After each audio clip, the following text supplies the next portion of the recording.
I've paid my dues, time after time. I've done my sentence, but committed no crime. And bad mistakes, I've made a few. I've had my shots and kicked in my face, but I've come through. On, on, on, on. We are the champions, my friends, and we'll keep on fighting till the end. We are the champions. We are the champions. No time for losers, 'cause we are the champions of the world.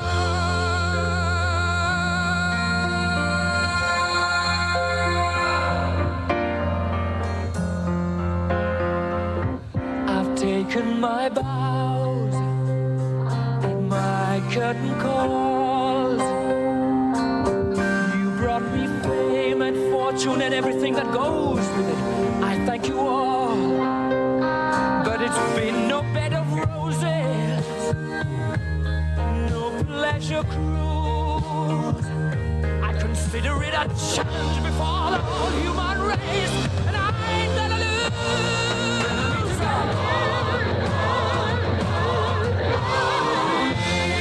We are the champions, my friends. And we'll keep on fighting till the end. We are the champions. We are the champions. No time for losers, 'cause we are the champions of the world. The champions, my friends. And we'll keep on fighting till the end. Oh, we are the champions. We are the champions. No time for losers, 'cause we are the champions.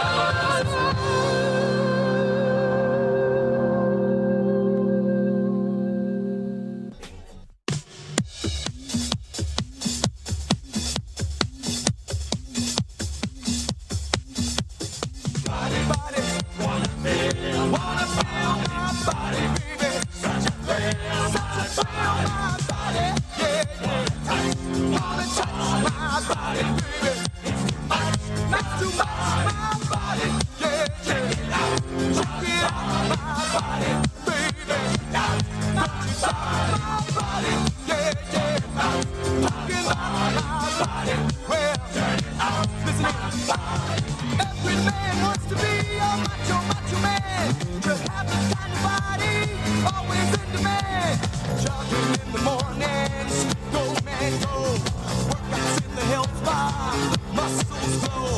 You can best believe that he's a macho man. Ready to get down with anyone he can. Hey, hey, hey, hey, hey. Macho, macho, macho man, yeah. I've got to be a macho.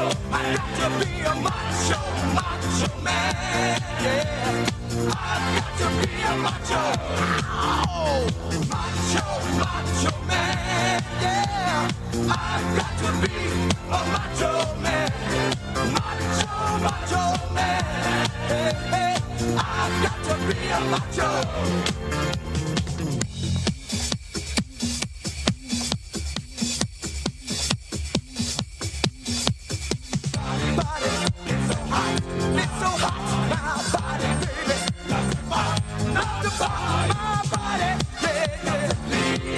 Please my body, baby. Don't you cheese my body, yeah. You adore my body, baby. Come explore, come explore my body, yeah, yeah. Sweet like on my body, baby. So good, hey. You can tell them my joke. Ladies and gentlemen, the President of the United States, Donald J. Trump. And I'm proud to be an American, where at least I know I'm free. And I won't forget the men who died, who gave that right to me. And I gladly stand up next to you and defend her still today. 'Cause there ain't no doubt I love this land. God bless the USA.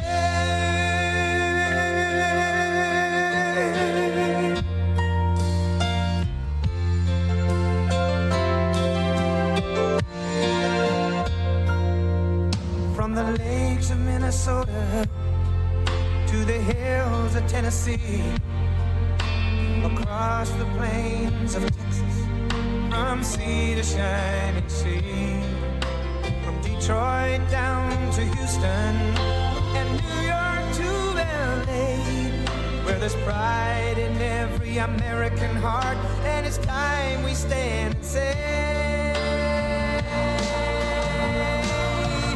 that I'm proud to be an American, where at least I know I'm free. And I won't forget the men who died, who gave that right to me. And I gladly stand up next to you and defend her still today. 'Cause there ain't no doubt I love this land. God bless the USA.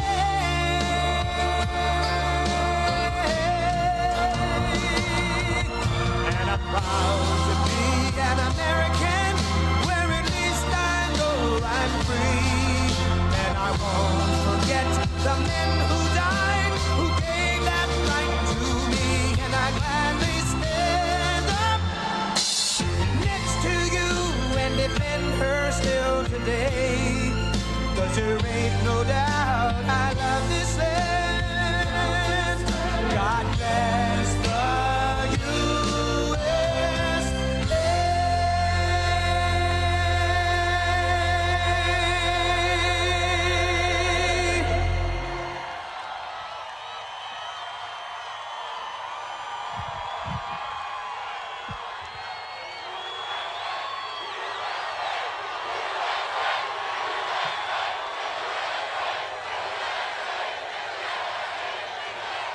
Well, I want to thank you very much.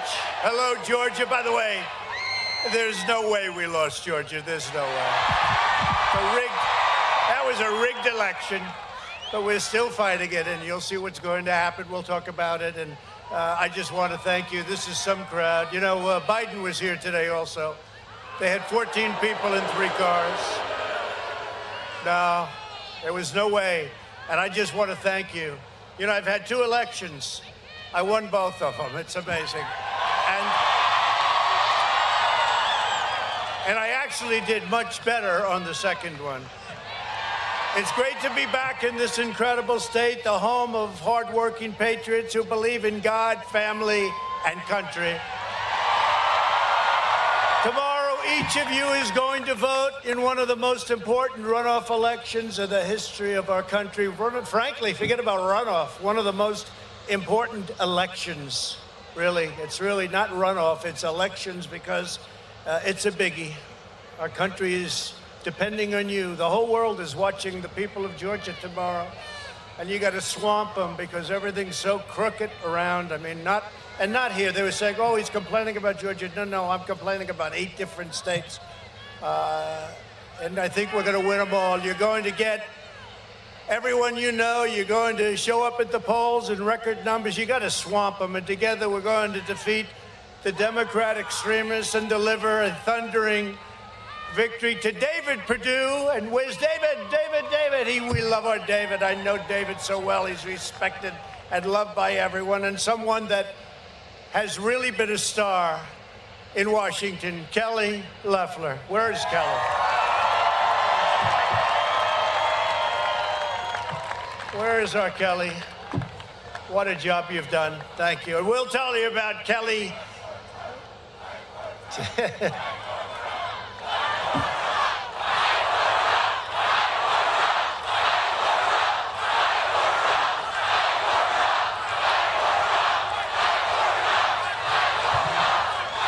Kelly fights for me. David fights for me. That I can tell you. And I will also say, you know, the Republicans, you have to understand, for the people that don't fight, not for me, fighting for us, because we have a lot of corrupt things that happen. When they don't fight, one thing I've learned about Republicans, they have some difficulties, but you know a difficulty that they don't have? They never forget. They never forget. And people are going to find that out, because we have to go, and we have to go all the way, and that's what's happening. And you watch what happens over the next couple of weeks. You watch what's going to come out. Watch what's going to be revealed. You watch.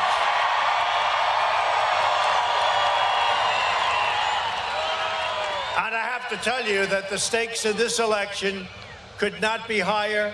You vote tomorrow. You want to go out tomorrow. People want to go out. They don't want to do the ballot thing. They don't want to do it unless it's the other side, in which case they just print them out.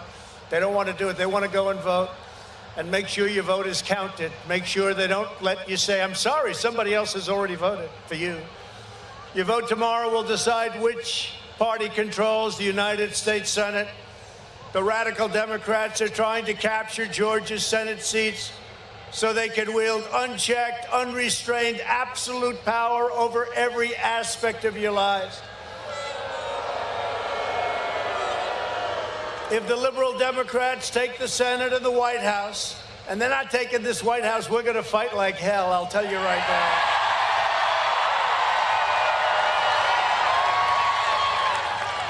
You know, I was telling Kelly before, you can lose, and that's acceptable. You lose, you go, and you go wherever you're going, and you go and say, maybe I'll do it again sometime, or maybe I won't, or I'll get back to life. But when you win in a landslide, and they steal it, and it's rigged, it's not acceptable. Not acceptable. Then you have a country that would be run, if these two don't win, and if we don't take the presidency, you have a country that would be run by Schumer, Pelosi, and Biden. The people of Georgia will be at the mercy of the left-wing socialists, communists, Marxists, and that's where it's going. You know, we don't like to use the word communist. How about the press? Look at them back there. Look at all of them. How about the press? It's a lot of press. Oh, boy. That's a lot of press. But, you know, they've gone silent now. They have a new thing. They used to fight me left, right? I'd go, they'd go. You know, you'd fight. I'd win, they'd win. Who knows who wins? But people would hear. Now they don't want to talk about it. Unless they can say something bad about you, they don't want to talk about it. So if we talk about certain subjects that you've been watching over the last 6 months, all of a sudden they were getting clobbered. So they went stone cold silent. Big tech, the fake news media, they go silent anymore. They don't talk about it. And that is the beginning of communism. That's exactly what happens. Because I think they hate our country and they despise Georgia values. And I think a lot of you despise them. As you know, there's nothing the radical Democrats will not do to get power that they so desperately crave, even the outright stealing of elections, like they're trying to do with us. We're not going to let it happen. Over the past, and I hope Mike Pence comes through for us, I have to tell you. I hope that our great vice president comes through for us. He's a great guy. Of course, if he doesn't come through, I won't like him quite as much. No, Mike is a great guy. He's a wonderful man and a smart man and a man that I like a lot. But he's going to have a lot to say about it. And you know one thing with him, you're going to get straight shots. He's going to call it straight. Over the past few weeks, we've demonstrated that we won the election in a landslide. Almost 75 million people voted for me. The most of any incumbent been president in the history of our country.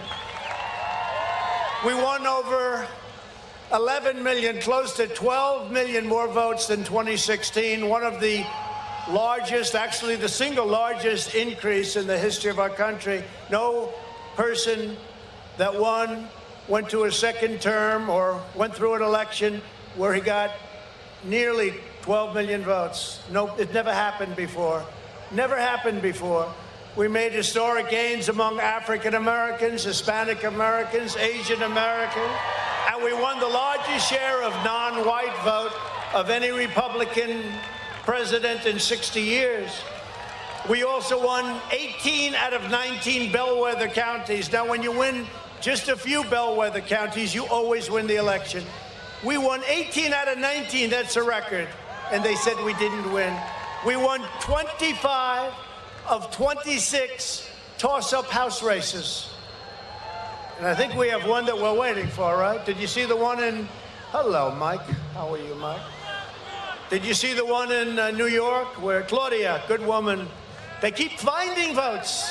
They keep finding votes. She's up by 18. Oh, we just found 19 votes.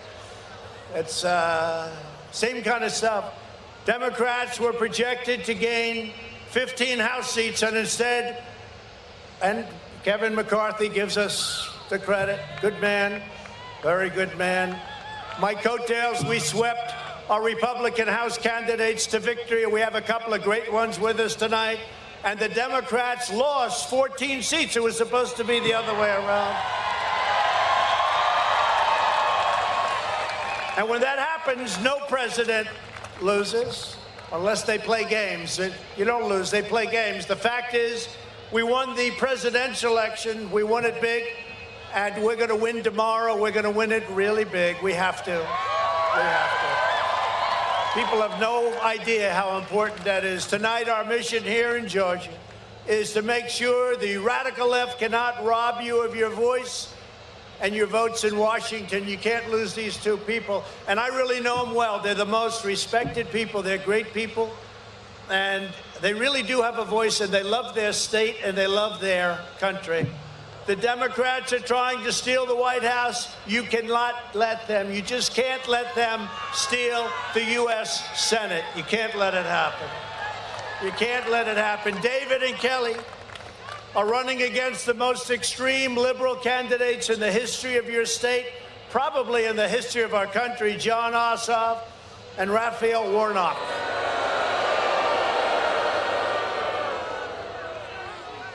Well, you know, I beat Ossoff once, running against a very fine woman, Karen, who you know, and he was at 57, and I got involved, and we drove him down to 49, and then he ended up in a runoff, and she ended up winning. Now I have to beat him a second time, and this is going to be hopefully easy, because when you know what he stands for, when you know what Warnock stands for, it really should be easy. Cast deciding votes to rubber stamp the agenda of AOC and Bernie Sanders, crazy Bernie, Stacey Abrams. What's with this Stacey Abrams? You know, your governor and your Secretary of State, they're petrified of Stacey Abrams. What's that all about? Did you see this consent decree they signed? With signature verification, you can forget about it. What they have done to your state, I think most people have no idea what they've done to your state. That consent decree of these two people, I don't know. They say they're Republicans. I really don't think they are. They can't be. Like, if we want to have a special session, because your legislature's excellent, they want to have why wouldn't they let us have a special session? If they want to check signatures in Fulton County, not in Cobb County. We didn't ask for Cobb County. They said, we'll do Cobb first, and then we'll do Fulton. They do Cobb, then they never get to Fulton. Why wouldn't they do that? Why wouldn't they do that? That's a positive thing. Anyway, the Democrats want to turn America. I'll be here in about a year and a half campaigning against your governor, I guarantee you that.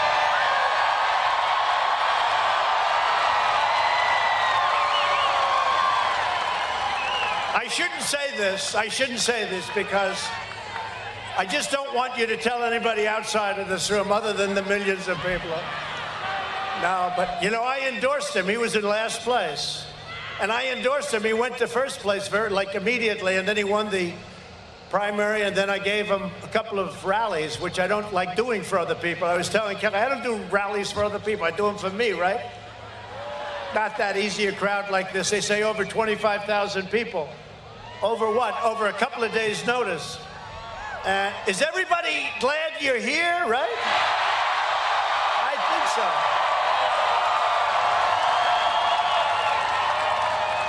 There is no place like a Trump rally, but you know what? This is a Kelly rally and a David rally.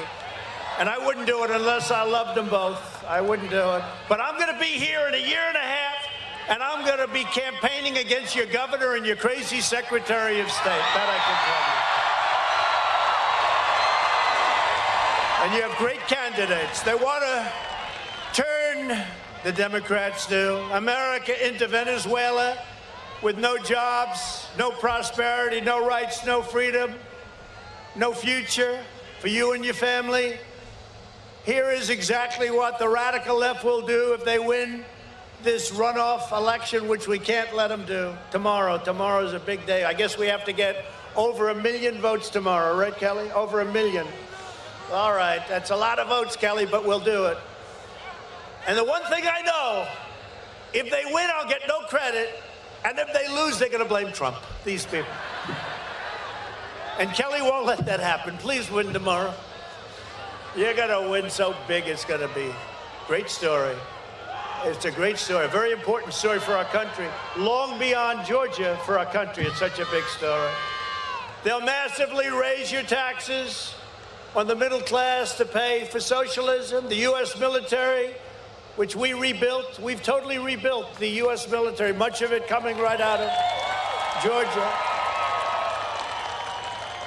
We built it right out of Georgia, a lot of it. You have incredible contractors in Georgia, military contractors, and they got plenty of our money. Spent $2.5 trillion.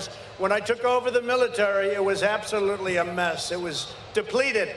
Now it's the opposite of depleted. The U.S. military will be gutted. Our military families across the strait and all over the state will be betrayed. Their benefits and opportunities will be slashed. Fort Benning, Fort Gordon, and other Georgia military institutions will be the first on the chopping block. And by the way, they'll be forced to change the names of the bases where generations of American patriots trained to win 2 world wars. I don't know, Fort Benning, let's see, give me a couple of names. I could give you some. I don't want to give them the credit, but you'll name them after other people. Fort Trump. Yeah, how about that? I like that. Yeah, let's change the name. Let's change it. Kelly, let's change it. If they name it Trump, let's change it now. Now they're going to go back and say, he wants to have Fort Benning changed to Trump. Watch, they'll say, he's begging for Fort Benning to be changed to Trump.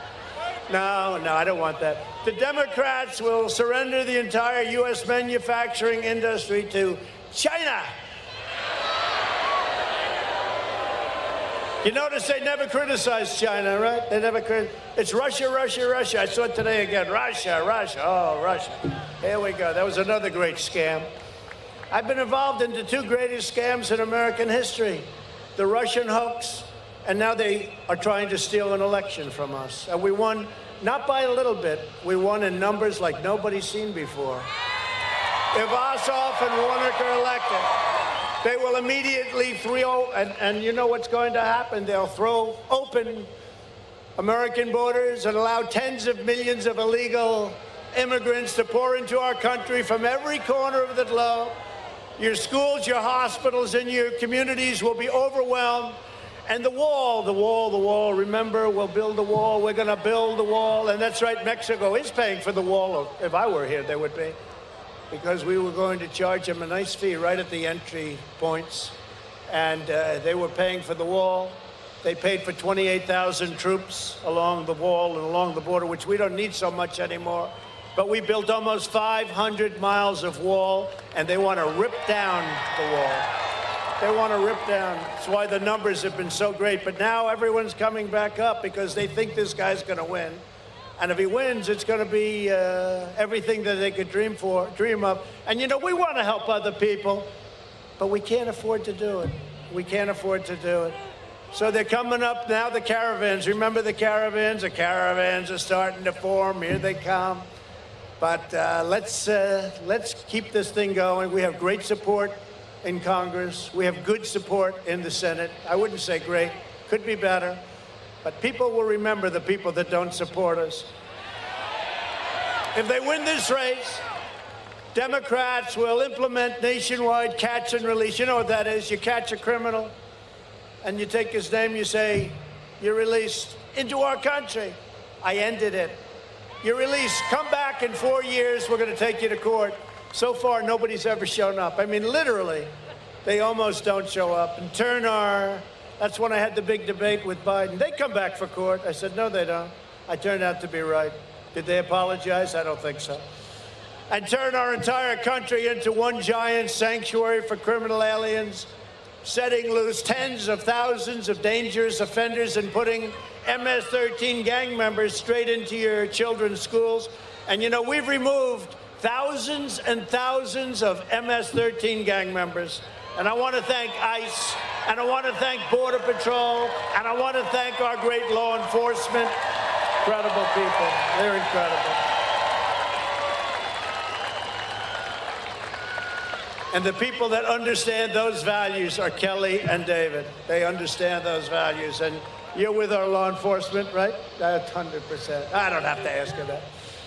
They'll allow heroin, cocaine, fentanyl, and other deadly drugs to flood across our borders again and poison our youth. They'll take away your health care. They'll eliminate private insurance. We have 180 million people that love their private insurance. You can forget about it. And you'll lose your doctor. Remember, President Obama said, you can keep your doctor, you can keep your plan. Guess what? He said it 28 times. That was a lie. That was a lie. That turned out to be a big, great scam lie. And remember, I got rid of the individual mandate, the most unpopular thing in Obamacare, fighting a lot of different fronts, which really doesn't make it Obamacare anymore, by the way. They'll resume the war on Christians and attack Catholic organizations like Little Sisters of the Poor. They will ban voter ID. We want voter ID. Is that so much to add? And institute universal, unsolicited, mail-in balloting in every state. They will never be, I'll tell you this, if we don't do something fast, there will never be another fair election in America. You know, we're known for elections, and now we're being laughed at all over the world about this last election. And you've got to swarm it tomorrow. Now, the good thing about tomorrow, it's one state, so you have a lot of eyeballs watching. It's tougher than when you have 50 states and they do it to various states. I've never seen anything like it. You know, I was leading in Pennsylvania by hundreds of thousands of votes. All of a sudden, I was tired. I said, what happened? They'll make Washington, D.C. and other liberal places the 51st, 52nd, 53rd states of the Union, guaranteeing the radical left a permanent majority of the U.S. Senate and the House and the Electoral College. It will make it really a one-party country, and the party will be the wrong party. They will pack the Supreme Court with crazed extremists, and I'm not happy with the Supreme Court. They are not stepping up to the plate. They're not stepping up. How about that? We don't have, look at the Supreme Court. President of the United States, I want to file suit. I want to do, and they said, sir, you really can't do that. Why? So they have legal reasons, complex legal reasons it's wrong. If you're the President of the United States and you get defrauded out of an election, you should be able to file a suit, but we can't do that. They say, sir, you don't have standing. How about that? I'm the president, 7 states, you know, I was winning by a lot, and then all of a sudden I was losing by a little, tiny bit, just a little. They could only go so far. They had no idea we were going to do the kind of numbers, so that printing press was really moving. And they say I don't have standing to bring a suit. What kind of a legal system is that? But the Supreme Court has let us down so far. Who knows? Maybe they'll come back. Maybe they'll come back. They'll pack the Supreme Court with crazed extremists. Then they'll be saying, you know, I should have done something about this. When they start having 24, 25, 26 justices, and they want to have the justices rotate to the lowest courts, so they'll rotate. These 9 justices will have a great time rotating. But they're bent on destroying our Constitution and overthrowing America's founding. If the left wins these Senate seats, they will abolish the Senate. You know this, the filibuster. They will knock it out. Well, I've been saying, to be honest with you, for a long time, they're going to do that. At some point, they're going to do that. And why don't we do it first? I said it. If they're going to do it, you might as well do it first. And now everybody said, you were right. But you know what? I want to be wrong because I want these 2 to win, because if they win, we don't want to do it. It's a bad thing for our country.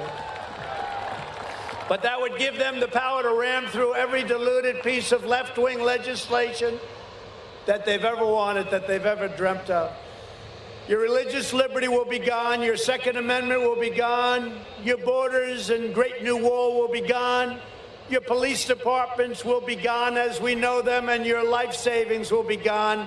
Will be like a large-scale version of so many other countries that you look at that are poverty. America, as you know it, will be over, and it will never, I believe, be able to come back again. It'll be too far gone. Your vote tomorrow could lose, and it could be your last chance to save the America that we love. That's why I'm here. I don't want to do rallies for other people. I told you. I'm here because of that, because of David and Kelly. The far left wants to destroy our country, demolish our history, and erase everything that we hold dear. This could be the most important vote you will ever cast for the rest of your life. It really could be. This is so important. I mean, think of it. It's so important. It's amazing, actually, that in one state you have 2 races simultaneously. I don't think a thing like that's ever happened before. If you don't show up, the radical Democrats will win. A lot of people say, oh, well, Trump, maybe he wants it that way. No. You know what I want? I want a great country. I want these 2 very special people to be elected. And I want to be clear, you know, if those of you that know how badly screwed we got, I want to be clear that we can't let that happen again. We can't let that happen again. We're going to come back, and I really believe we're going to take what they did to us on November 3rd. We're going to take it back. But these 2 people, they can't go through this. They can't go through it. If you don't go and vote, the socialists, the Marxists will be in charge of our country. If you don't fight to save your country with everything you have, you're not going to have a country left. I love this state. This state's been very good to me. We've had a lot of victories in this state. Just had one on November 3rd, actually. And I love the people of this state. We can't let that happen. The damage they do will be permanent and will be irreversible. Can't let it happen. Nothing and no one will be able to stop them. These Senate seats are truly the last line of defense. Now, I must preface that by saying, because they'll say, he just conceded. No, I don't concede.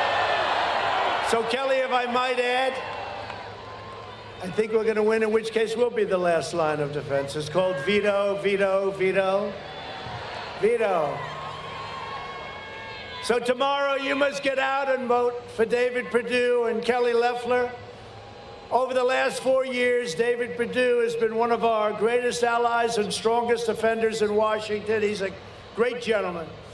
David was a critical vote in the right to pass the largest package of tax cuts and reforms in American history. We did that together. We got it done, launching an incredible economic boom.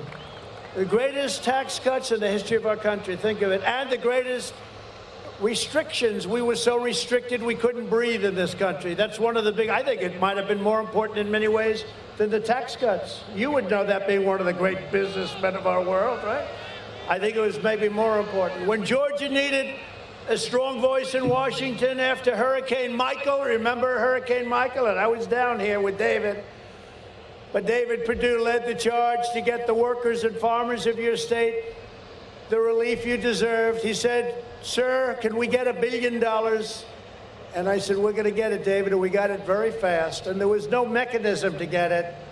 You got hit with a hurricane, like you have never seen before. It came in from a location that is just very unique. It was a horrible thing. I was here for a long time with David, and he worked, and his kin, his kin, the great Sonny Perdue, our Department of Agriculture, our Secretary of Agriculture was fantastic also.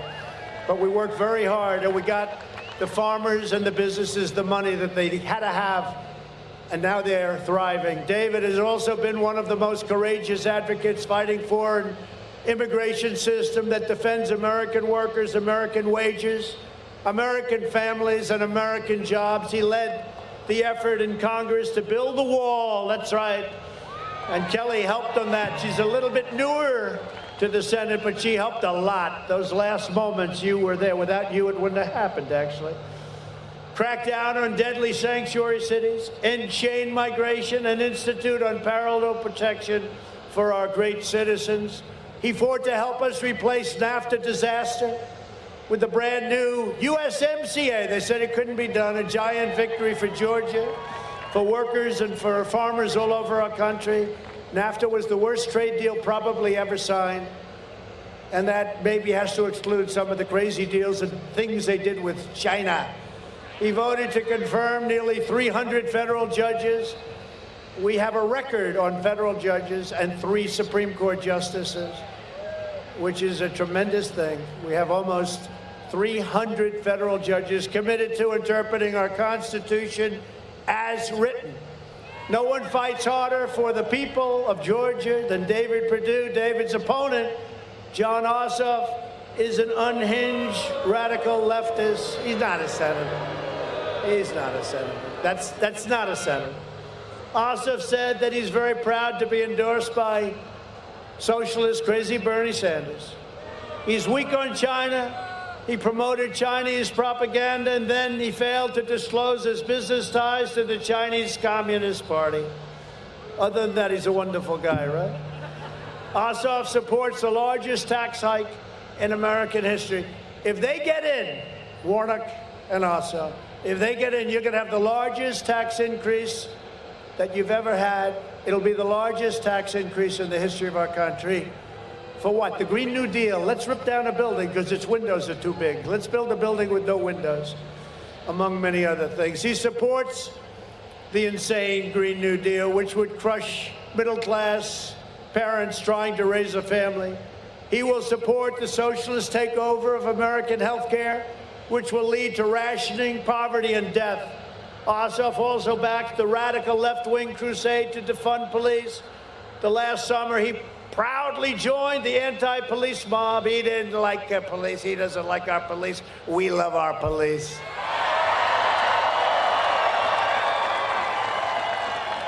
Slandering our brave men and women in blue. If you vote for Jon Ossoff, he will attack our heroes, he will destroy our economy, and he will betray you and your family, and it'll happen very quickly. That's why you must vote. And really importantly, get out tomorrow, vote for David Perdue. He's a great gentleman. He loves you. Georgia has another fantastic champion in Senator Kelly Loeffler. Kelly is a staunch defender of our incredible military. I'm so proud of our military. She supports the wall, and she always stands with the heroes of law enforcement, ICE, and Border Patrol. I hated it, Kelly, when we got ballots in from the military with Trump all over it, and they got thrown into a river. You saw that? They threw ballots into a river from the military with my name all over. We want Trump. Boom, goes into the river. That was just one of many instances of problem. Kelly is also a committed protector of your Second Amendment rights. With Kelly's vote, we confirmed our 3rd new Supreme Court Justice, Amy Coney Barrett. Working with David, Kelly helped rescue the U.S. economy from the China virus. passing nearly $4 trillion in economic relief, saving over 1.5 million Georgia jobs, and rescuing countless small businesses all across your state, businesses that now are doing really well. And, you know, we also came up with a vaccine. Nobody else would have done that. They would have done that in 10 years. Kelly and David also both strongly support my efforts to provide $2,000 stimulus checks to hardworking Americans across Georgia and across the nation. And my reasoning is simple. I mean, we're conservative with money, but my reasoning is simple. You didn't cause this problem. This problem was caused by China. Kelly is running against a hard left extremist named Raphael Warnock. Warnock is the most radical and dangerous left-wing candidate ever to seek this office, and certainly in the state of Georgia, and he does not have your values. Warnock has publicly declared his support for socialism, and he once welcomed the anti-American communist dictator Fidel Castro to his church. He wanted him here. He liked Castro. Thought Castro was a nice guy. Warnock said that, quote, "Nobody can serve both God and the military," a vicious smear against thousands of patriotic service members across the state of Georgia. He wants to abolish cash bail. You see how that's working in New York City, right? Not working too well. He has called for, quote, "opening up the jails," and he slandered our police officers as gangsters, thugs, and bullies. The choice for the voters of Georgia could not be more clear. John Ossoff and Raphael Warnock are fringe extremists who would wreck everything Georgia patriots hold dear to their hearts. Kelly Loeffler and David Perdue share your values, and you know that. They share your values like nobody shares your values. I can tell you they share your values. They want to defend your interests, and they will always put America first. Did you see the other day? What a great name, America First. They announced they don't want to do the America First policy. How crazy. Even if you're not going to do it, which is basically protect us, we come first, right? But even, and that includes financially and every other way, even if you don't believe it, you don't say we're going to end America first. They want to end America first. Kelly, I'd love you to just come up and say a few words. Would that be okay? Kelly.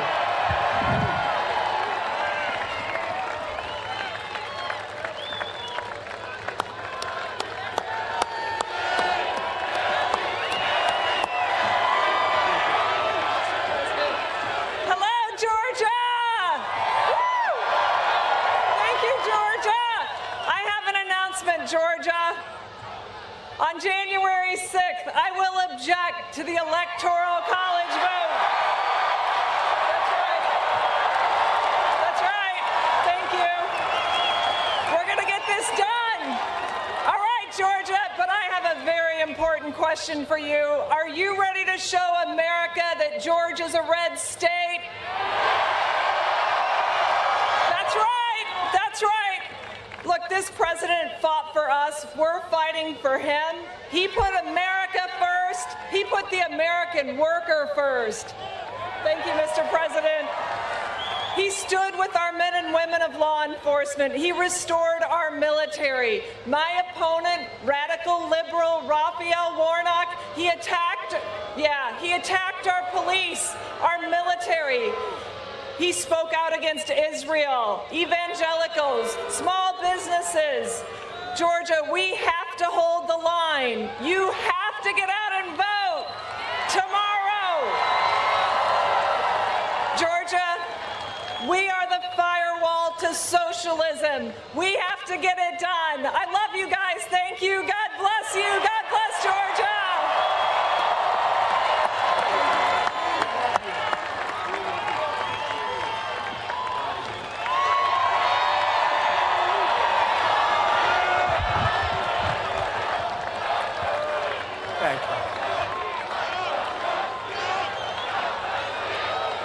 Thank you, Kelly. That was nice. I'm glad I invited her up. Kelly, I'm glad I invited you up. That was great. Thank you, darling. That was so great.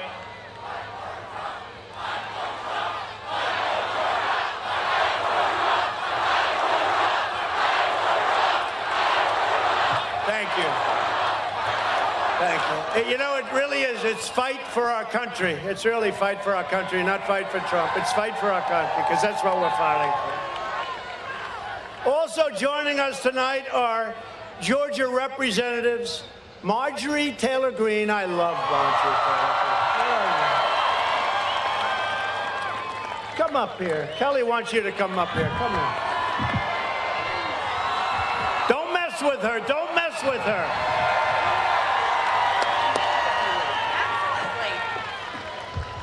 Hello, Northwest Georgia. All right, let me tell you something. I'm so fired up to hear Senator Kelly Loeffler. She's going to object on January 6th. Yeah. This is why I believe in her. You see, when you have a strong Senator Kelly Loeffler from Georgia fighting for you and fighting for your president and protecting your vote, this is why you have to turn out tomorrow, right? Yes. We have to save our Senate seats. We have to save America and stop socialism. This is the last line. We aren't going to hand over our Senate seats to a pastor who preaches abortion from the pulpit. No. He's preaching murder of God's creation in the womb, holding a Bible in his hand.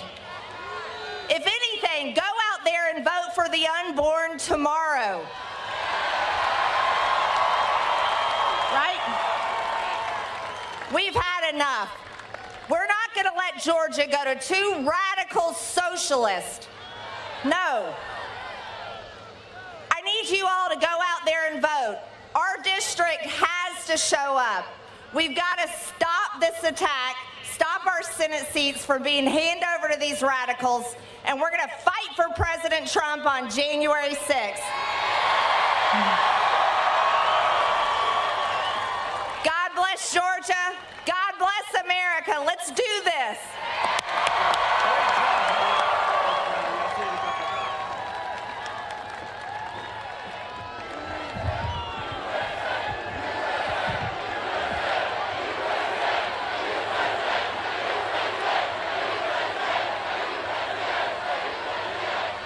I also want to introduce two great warriors, friends of mine, Andrew Clyde and Jody Heiss. Jody, thank you. Thank you, Andrew. Thank you very much. Great job. We have another friend of ours, South Carolina Senator Lindsey Graham.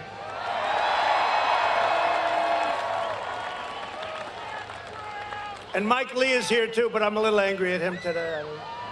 Where's Mike Lee? Where is he? I'm a little angry at you today, but that's all. State Representative Vernon Jones. What a great guy he is. A great man.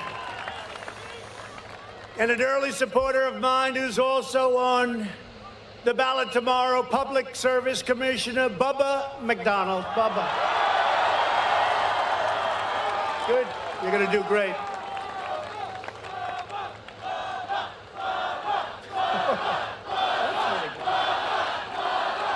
Great guy.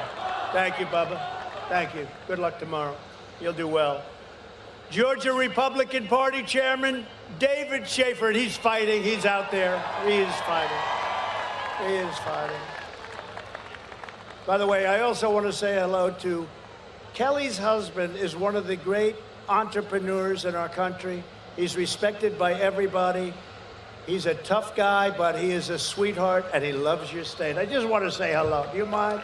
Okay. He doesn't want that. He doesn't want it. But I will tell you, he's respected as a businessman, respected by everybody, and gives tremendous amounts of money to charity and everything else. Thank you very much. Also, a friend of mine, and, you know, I don't know what it is. I'm not so good with the bikes. You know, I sort of say, maybe I stay away from a little bit. But Chris Cox is Bikers for Trump, and he's the founder. And he had more people show up for me. Whenever I saw, I'd go to places, I'd have 2,000, 3,000, 4,000 bikes. And Secret Service would go crazy. I say, no, I'm so happy. And they wouldn't do it for any other reason. They just wanted to protect their future president, this was before I won, they were with me. For whatever reason, bikers like me, and I like them. Chris Cox, wherever you are, Chris Cox. Where's Chris? Right? I don't know why the bikers like me, Chris, but they do. But I like you guys a lot, and you're great. We'd go to speeches, and we'd be packed, and we couldn't even get them. They didn't even want to be inside. They stood outside, and they were protecting their president when I became president. I never felt safer in my life. Thank you. True. That's true. Another man who's respected by everybody, friend of mine, David McIntosh, Club for Growth. David? David? Thank you, David. Respected by everybody. And I want to thank Don Jr. Did he do a good job tonight? I watched. Where's Don? Don is great. I don't know. He sort of has. They love our Don, but he's working hard. And I want to thank Don and Kimberly Guilfoyle, who has been incredible. And I also came with somebody who people like a lot. People like her a lot. I don't know. She doesn't really like the concept of running for office. She says, what do I need it for, Dad? Ivanka. Where's Ivanka?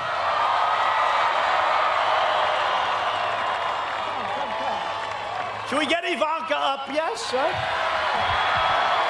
Come on up here, honey.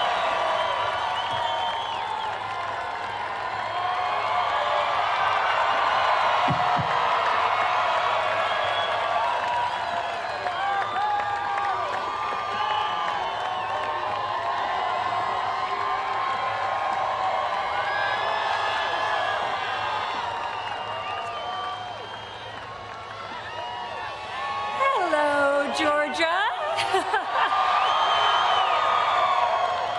It is so incredible to be back here with so many amazing, hardworking Georgia families who are fighting for our children's future.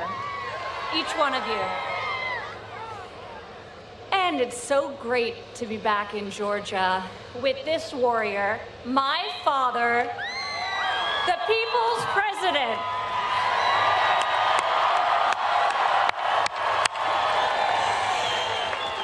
He is a tireless champion for all of you, and he will never stop fighting. And by his side are two amazing senators that we have to send back to the Senate and send a resounding message that patriotism is alive and well in Georgia. And Georgia is going to keep freedom alive in America. Please vote. Thank you. God bless you. God bless Georgia. And God bless America. And God bless our president.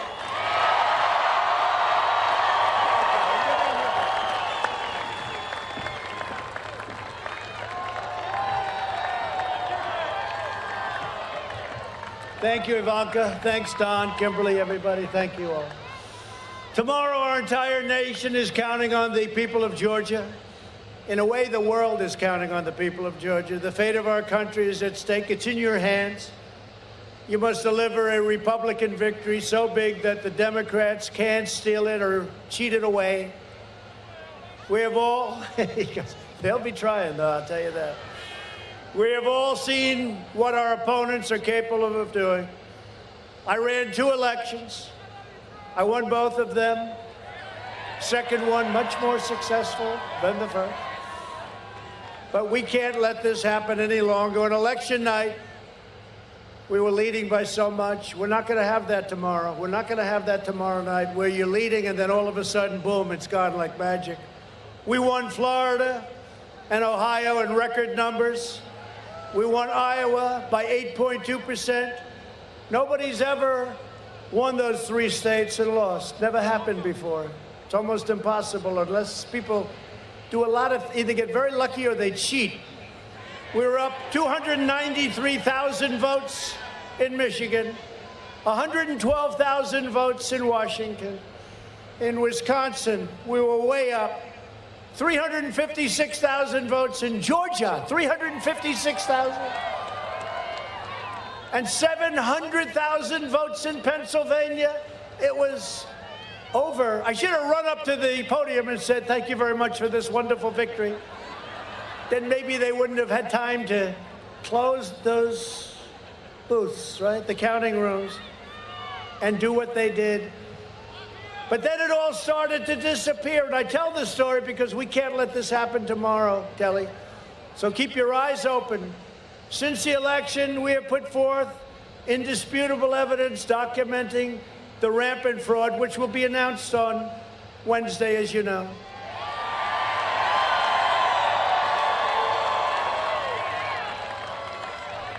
And I want to thank Senator Josh Hawley and Ted Cruz and all of the incredible senators that have stepped up to fight, because they've seen what happens. They know it's a fraud. And not just here. You know, I watched some of the people on Fox. I had no choice. I had to. I didn't have enough channels. And they said, why is he fighting for Georgia? It's not enough. No, I need 3. I'm fighting in 8, actually, but 6. And we're going to win them all. But they said, why? One of the people, a very fine woman, actually, but she said, why is he fighting Georgia? It doesn't get him there. I said, no, but Georgia and Pennsylvania and one other get me there. And we have 6 and maybe 8, if you look at them. And we were leading all of them by a lot until, like a miracle, it started to quickly disappear. Right here in Georgia, there were tens of thousands of illegal votes cast and counted. You know that. And here are just a few examples. Watch this for tomorrow. We were up 10,315 ballots were cast by individuals whose name and date of birth matches a Georgia resident who died in 2020 prior to the election. And your wacky Secretary of State said 2 people. Now, I don't know how many people are on that list, but it's a lot of people. 2,506 ballots were cast by individuals whose name and date of birth matches an incarcerated felon in a Georgia prison. Maybe they aren't all there, but they did a lot of work. I paid a lot of money to a lot of people, I can tell you that. 4,502 illegal ballots were cast by individuals who do not appear on the state's voter rolls. Well, that's sort of strange. 18,325 illegal ballots were cast by individuals who registered to vote using an address listed as vacant, according to the Postal Service. At least 86,880 ballots were cast by people whose registrations were illegally backdated. Oh, I can't believe that happened. 66,000 votes. You have to understand, we're down by a little more than 11,000. So every one of these is determinative. 66,000 votes in Georgia were cast by people under the legal voting age. At least 15,000 ballots were cast by individuals who moved out of the state prior to the November 3rd election. And maybe they moved back in. I don't know. I mean, I can't tell. They moved out. Let's go back. Usually it takes a little time, right? You know. We moved out. Let's go back, darling. Georgia's absentee ballot rejection rate went from an average of 3% in 2016 and then went down very low to almost 0 now. Oh, think of it, almost 0. If you multiply that out, and this is with many, many more ballots pouring in, went to almost 0. 48 out of 159 counties in Georgia rejected. No ballots at all. These absentee ballot rejection rates prove that the tens of thousands of illegitimate ballots were counted. There were more absentee ballots in 2020 than ever before by far, but magically far fewer ballots were rejected. This alone is more than enough to swing the election to us. Just one thing. I'm going over individual in all of the swing states. Now, they'll check this out, and that's fine, but you take a look at it. Officials egregiously violated state laws in order to solicit, facilitate, and promote cheating and theft on a scale never seen before. These crooked and incompetent officials suspended signature verification. I said, I want you to go to Fulton County to check the signatures because hundreds of thousands of ballots came in. I want you to check the signature to see if it compares to somebody that lived there 2 years, 4 years, or 6 years ago. They don't want to do it, the Secretary of State and your incompetent governor, although he thinks I've been a great president. They illegally flooded their states with absentee ballots, and they deployed hundreds of illicit ballot drop boxes in corrupt Democrat-run cities, among many other flagrant violations of law. They put these drop boxes there, and in a number of cases, they'd be gone for 3 days. They'd take them up, and where are they? Where are they? They were gone. Georgia's Secretary of State agreed to a litigation settlement, which is something that nobody's ever seen one like this. I want to just tell you that Stacey Abrams took him to the cleaners. That drastically and illegally changed the state's election procedures. They never got the mandated approval from your state legislature, who, by the way, you have some great people in your legislature, some great, great people who agree with what we're saying, and even more so. But think of it. They never got the approval. You have to, by law, under the Constitution, you can't just do these deals and not get the approval. And your Secretary of State, or whoever it was, made this horrible consent decree, horrible, which got rid of so much safety. It's a disgraceful thing.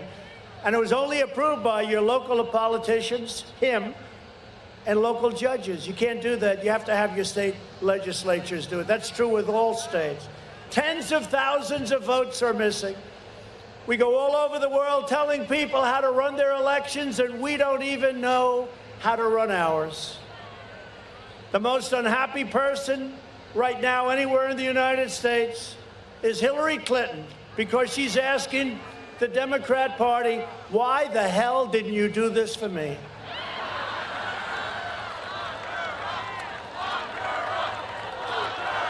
True. Why didn't you do it for me?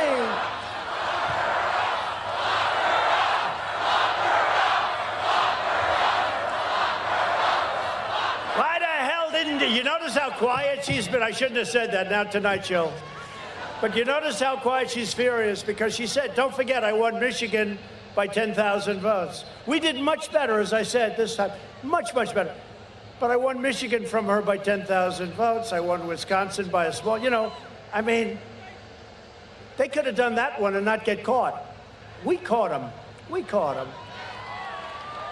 And I say to people like Mike Lee that are here and Lindsay, I say, if they got approved and verified, they use the word verified, votes that are fraudulent, and then we find out after, because you can't do it that quickly, it doesn't go that quickly, it's a lot of work and a lot of votes and a lot of people, and then we find out that they were frauds, like in one state where you had, let's say, you lost by 25,000 votes. They verify it, and that's supposed to be the end.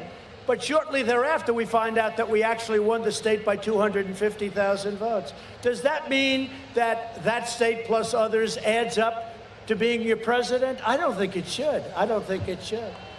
I don't think that Kelly feels it should. I don't think that Marjorie feels it should. In Wisconsin, over 90,000 ballots were illegally harvested. Can't do that, not allowed to. Through so-called human drop boxes.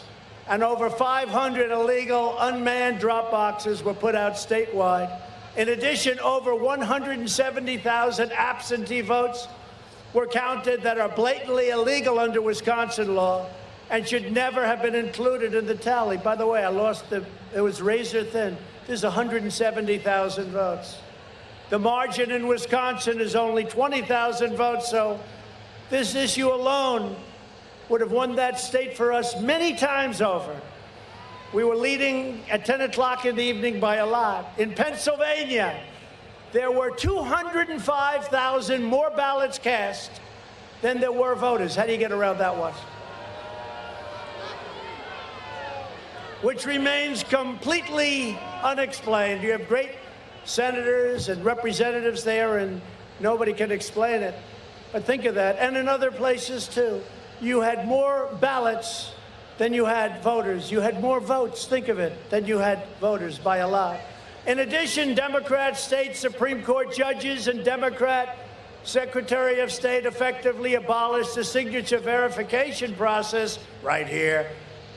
They counted ballots cast after deadlines, and they allowed ballots to be illegally fixed in Democrat-controlled areas. And I say this because you can't let this happen tomorrow, and I hope all the politicians are listening. There's an unexplained 400,000 vote discrepancy between the number of mail-in ballots in Pennsylvania sent out, reported on November 2nd, 2020, and the number reported on November 4th. They can't explain it. 400,000 previously unreported mail-in ballots magically appeared.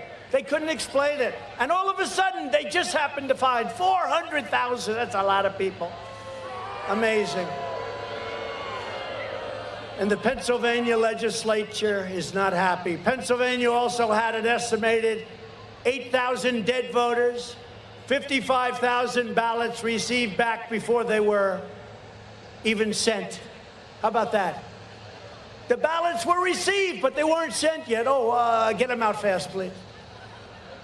Many more with no mail date, and 14,000 ballots illegally cast by out-of-state voters. Those are numbers.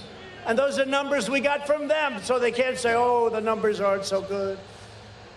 In Clark County, Nevada, over 130,000 ballots. This is far, just so you know, all these numbers, these are far more than we need, were processed on machines where the signature matching threshold was intentionally lowered to a level that you could sign your name Santa Claus and it wouldn't pick it up. Didn't pick up anything.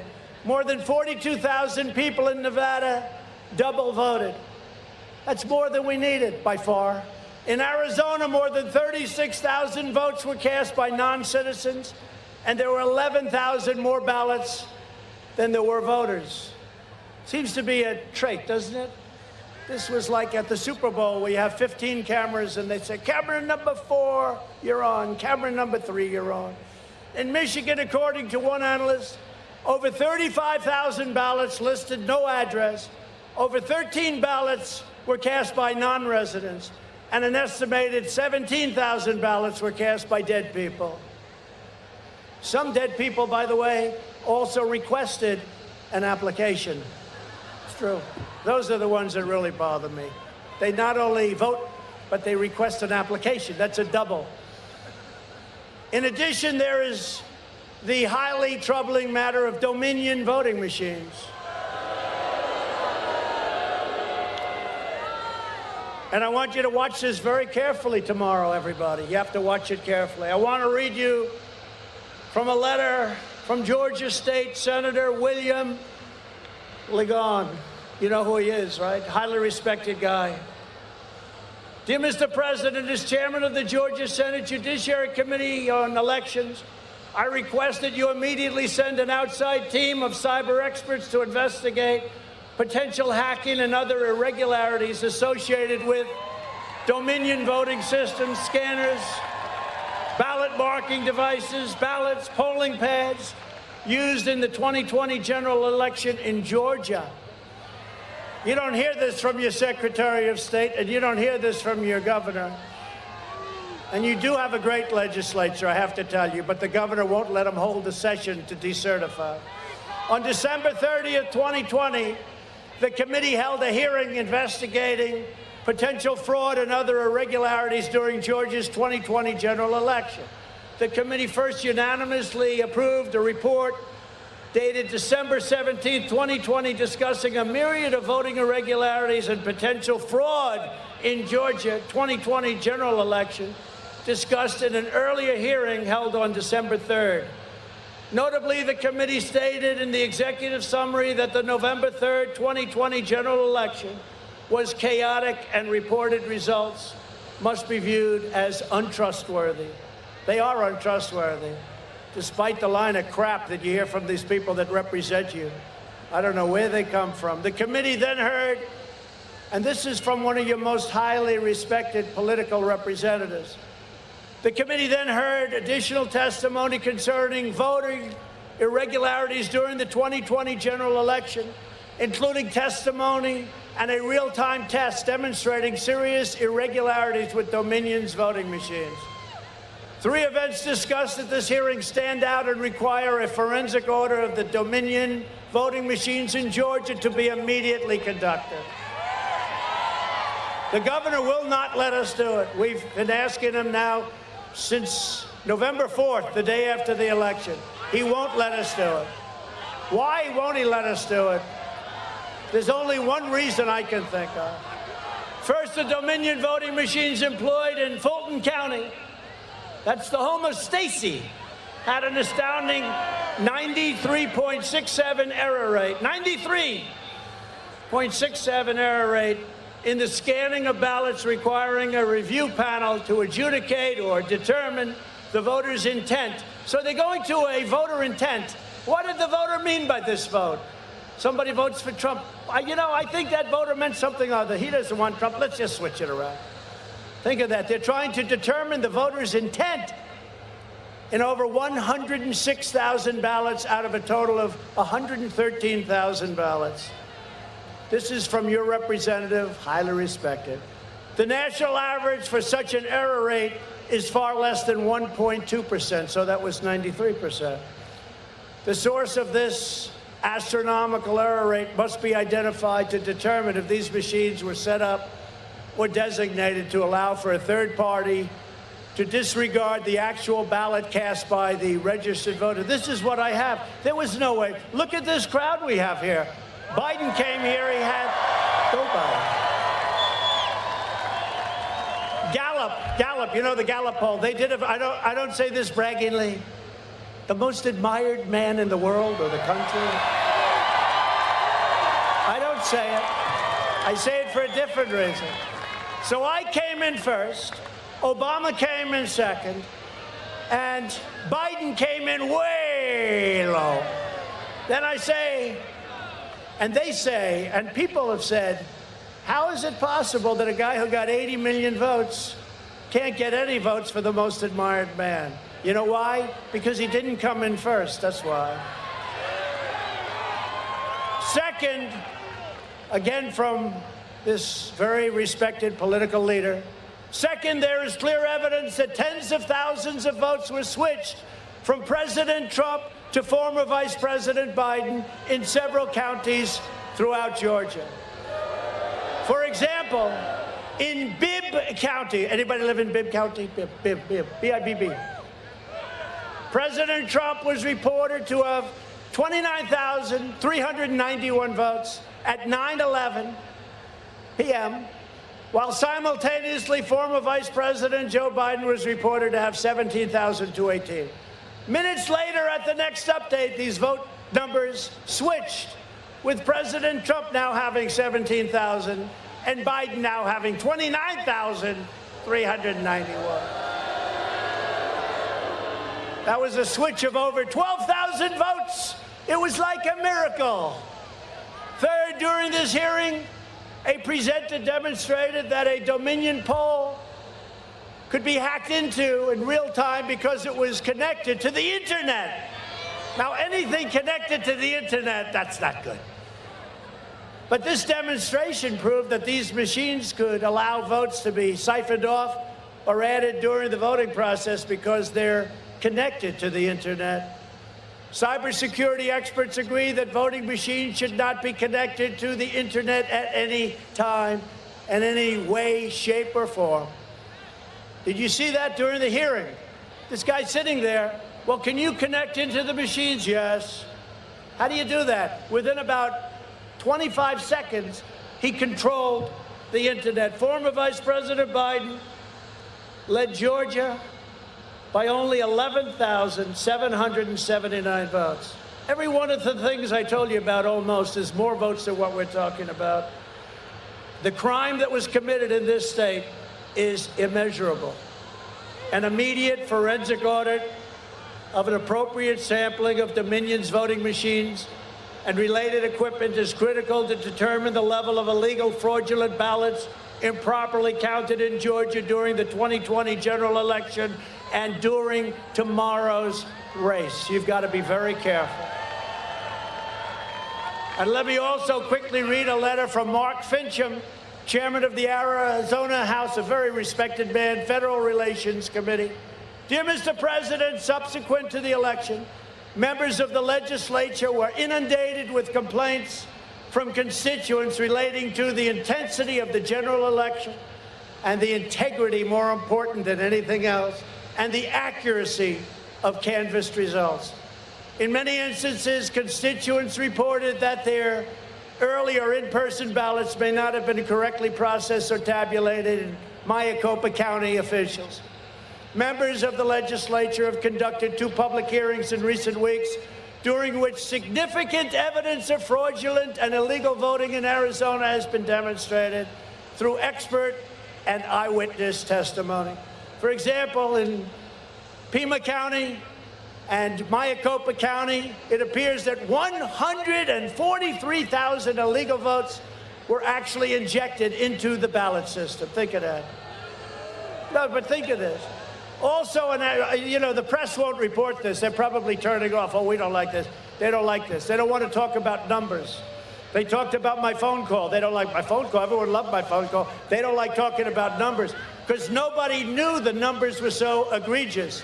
Also, an expert mathematician concluded that the only explanation for the actual voting results in Arizona is that 100%, think of this, 130% of Democrats voted for candidate Biden, and a negative 30% voted for President Trump. Now think of that. In order to get to the numbers, 130% of the voters, that's a little tough to get, okay, had to vote for him, and minus 30 had to vote for me. And that gets you to 100%, and nobody has 100% voting.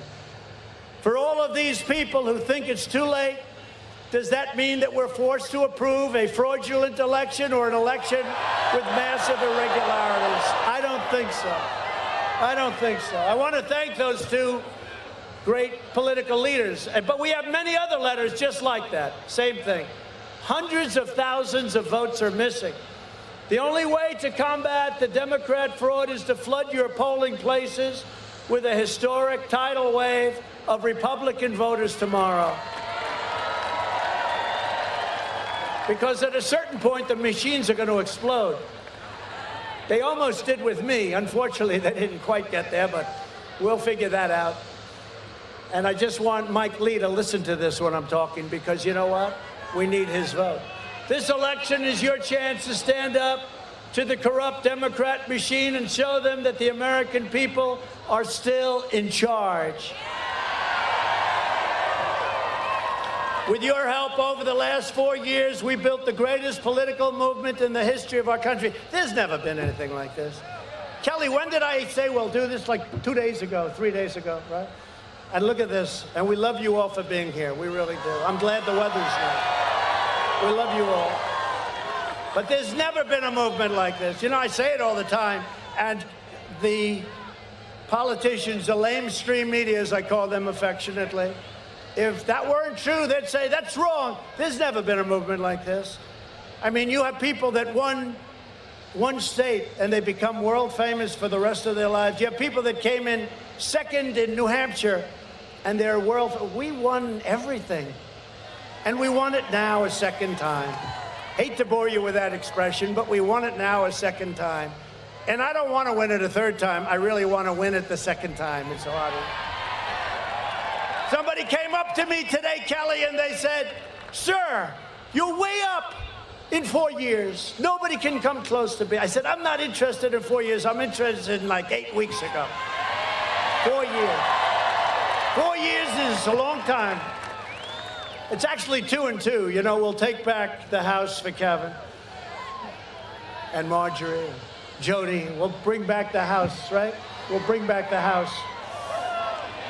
Yeah.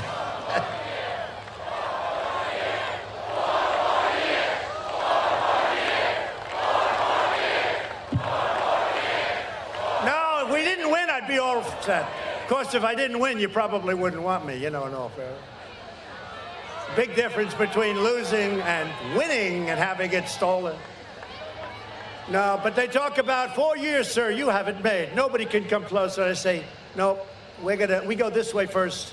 And I think we're going to do it. I really believe. Because there's no way we could have won every single state. And for Fox, not one state. This is one of many.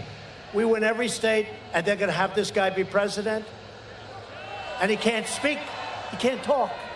Already we've achieved more than anyone thought possible. And we are just getting started. And honestly, it's you. It's amazing. What happened, I don't even know why the hell. I say, let's have a rally. We have a rally and thousands of people.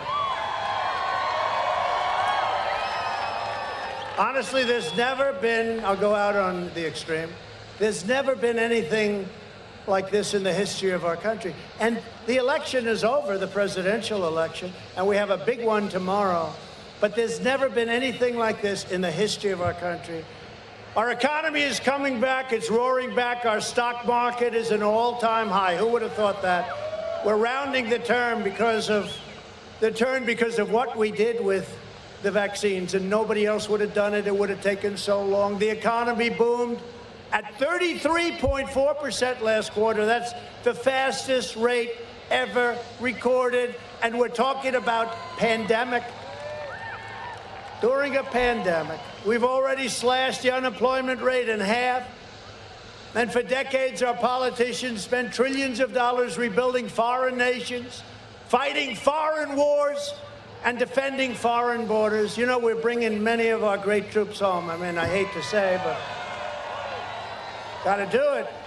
We've been in Afghanistan for 19 years. I think that's enough. I think that's enough. We've got them a lot of, very few left. And very proud. Nothing worse than going to Dover and meeting the parents of our great warriors that have fallen, our great warriors coming home so badly wounded or dead, and on countries that many of you have never even heard about. So we bring our soldiers home. We've been incredible warriors. We can beat anybody. Nobody has our equipment. Nobody has our military. Nobody has our people. But we aren't over there to be policemen. We're not over there to be policing. They're warriors, they're fighters. And that's what we want them for. That's what we have to have them for. But we brought a lot of them home. We are finally protecting our nation, rebuilding our cities, and we're bringing our jobs, our factories, and our troops back to the USA where they belong. But everything that we've achieved together is on the line tomorrow. Our fight to take back our country from the big donors, the big media, and the horrendous big tech giants that our politicians, not these two politicians, are afraid to attack. Section 230, we have to get rid of Section 230 politicians. Well, you're not going to have a country very long, taking away all your rights. If you want to send a message to the powerful forces that are trying to control your country, you must get out and vote tomorrow for David Perdue and Kelly Loeffler. With your help, we're going to continue our mission to save America, and we're going to continue our mission of America first. It's very simple. Each of us here tonight is united by the same core vision and the same timeless American values. We love our country. Together we believe that faith and family, not government and bureaucracy, are the center of American life. We will defend the right to life, religious liberty, free speech, and the right to keep and bear arms, which they want to take away from you. And we will always support the heroes of law enforcement. We will maintain America's unrivaled military might, and we will preserve peace through strength. You know, when I first got elected, and before I got elected in 2015 and 2016, before they were in debates, and everyone said, oh, he's going to cause wars. He's going to cause wars. I think I'm the only president in many, many decades that didn't get into a war. Right? phone calls. Remember, North Korea was going to be a tremendous nuclear fight and all this. What happened with that? I got along very well with Kim Jong-un. I don't think that Joe's going to, based on what I've heard, but I got along very well with him. And, you know, people say, whatever happened with North Korea? We got along well. But, you know, they all said that with my personality, I'll be in a big war very soon within the first 2 weeks, right? What happened? What happened? And they don't want to mess with us either, that I can tell you. David and Kelly will protect Social Security and Medicare, and they will always protect patients with pre-existing conditions.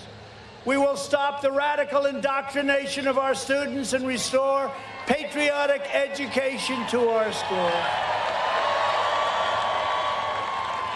We will teach our children to love our country, honor our history, and always respect our great American flag. And we will live by the words of our national motto, "In God we trust," and it'll stay that way. From Atlanta to Augusta to Savannah to Columbus, from Athens, and I want to say hello to Herschel Walker, Athens. Herschel. 10.2 yards a carry for a while. He made a lot of quarterbacks look very good. We love Herschel. To right here in Dalton, Georgia, we inherit the legacy of generations of American patriots who gave their blood, sweat, and tears to defend our country and to defend our freedom.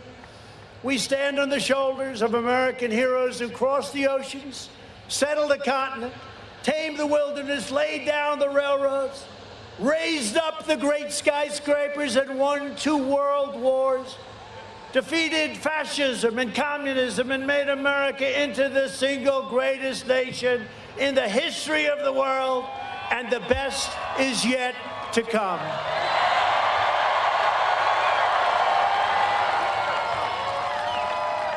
And proud citizens like you helped build this country, and together we are taking back our country. Our fight to drain the Washington swamp and reclaim America's destiny and dignity has only just begun. We will not bend, we will not break, we will not yield. We will never give in, we will never give up, we will never back down, we will never, ever surrender.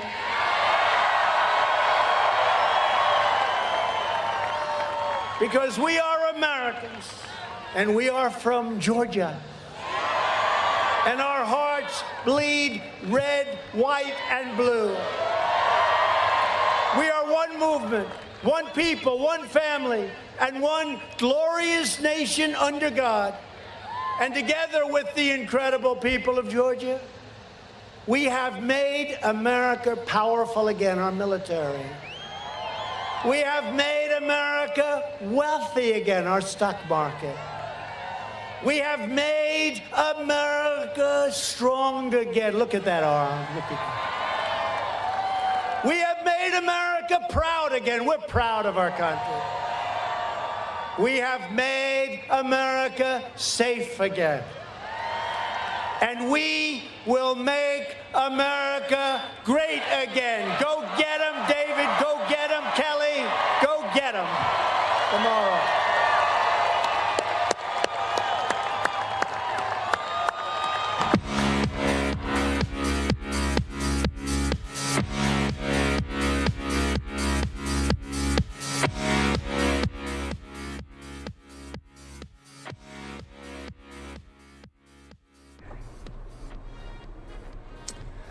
All right, the president is wrapping up that almost an hour and a half long campaign rally there for Senators Perdue and Loeffler in the state of Georgia ahead of tomorrow's runoff races. This is Andrew Kraft. We want to thank everyone who's watching at the moment. President said a lot of interesting things there, made a lot of news in that rally. We heard also from Senator David Perdue via video teleconference. As you know, he's in quarantine after being exposed to a member of his campaign staff who was exposed to the coronavirus. But we saw up on stage there, we saw Senator Kelly Loeffler, We also saw the new Congresswoman from one of the congressional districts in Georgia, Marjorie Taylor Greene. She got a few minutes to speak at the podium. We also had a lot of shout outs from the president to people in the crowd. Representative Jody Heiss, Senator Mike Lee, who's traveling with the president today, and the Vice President, Mike Pence.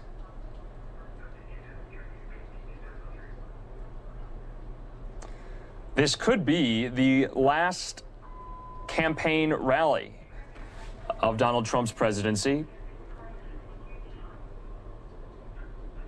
Still remains to be seen what his plans are for 2024.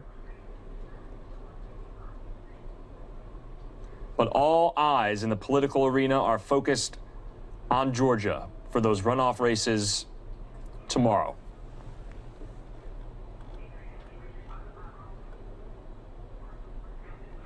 The president in which I think is the biggest news of the night. He vowed in front of his supporters there in the crowd that he would come back to Georgia and campaign against Georgia Governor Brian Kemp when Kemp is up for re-election in 2022. Kemp has come into the crosshairs of the president after certifying the election results in Georgia in favor of Joe Biden, who won that race by 11,700 and some votes.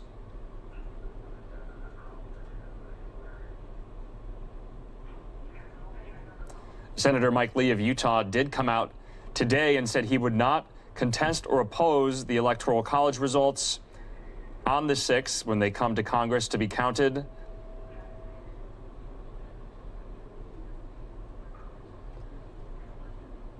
And the president, after that news at the rally, said, quote, "And I just want Mike Lee to listen to this when I'm talking because you know what we need, his vote."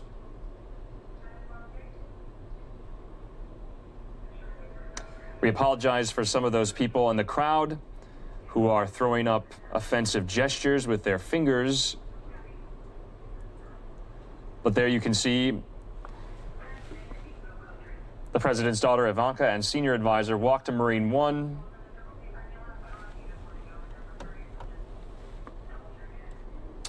And we're just going to keep it on this shot for a little longer as we see Marine One take off. Remember, the president hadn't been to Georgia to campaign since December 5th at Valdosta rally. If we have a better shot, we'll take it. Here we go. There they are seated in Marine One, ready to go to the tarmac to board Air Force One and head back to Washington.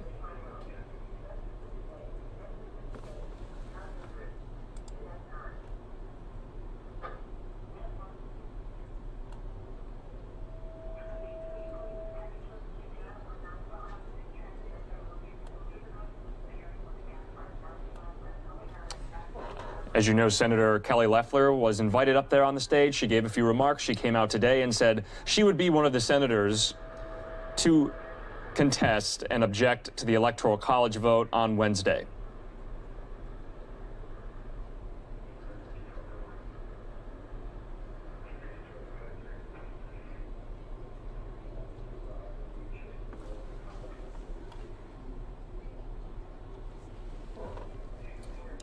The president also in his speech complained about the U.S. Supreme Court and the court's decision not to hear an election challenge out of the state of Pennsylvania. He said, quote, "They say I don't have standing to file a suit. What kind of Supreme Court is that?"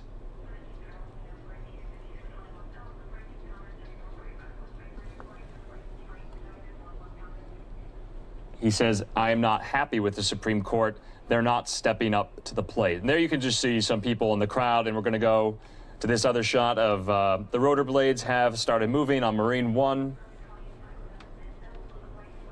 And it should be airborne momentarily.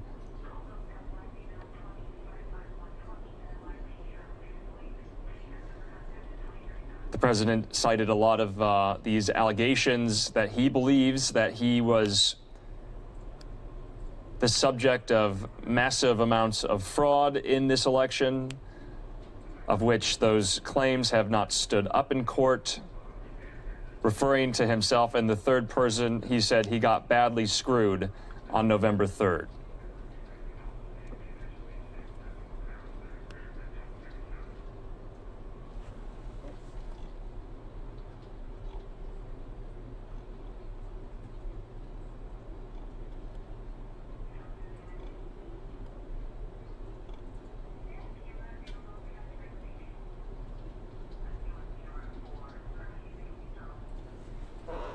And there Marine One goes.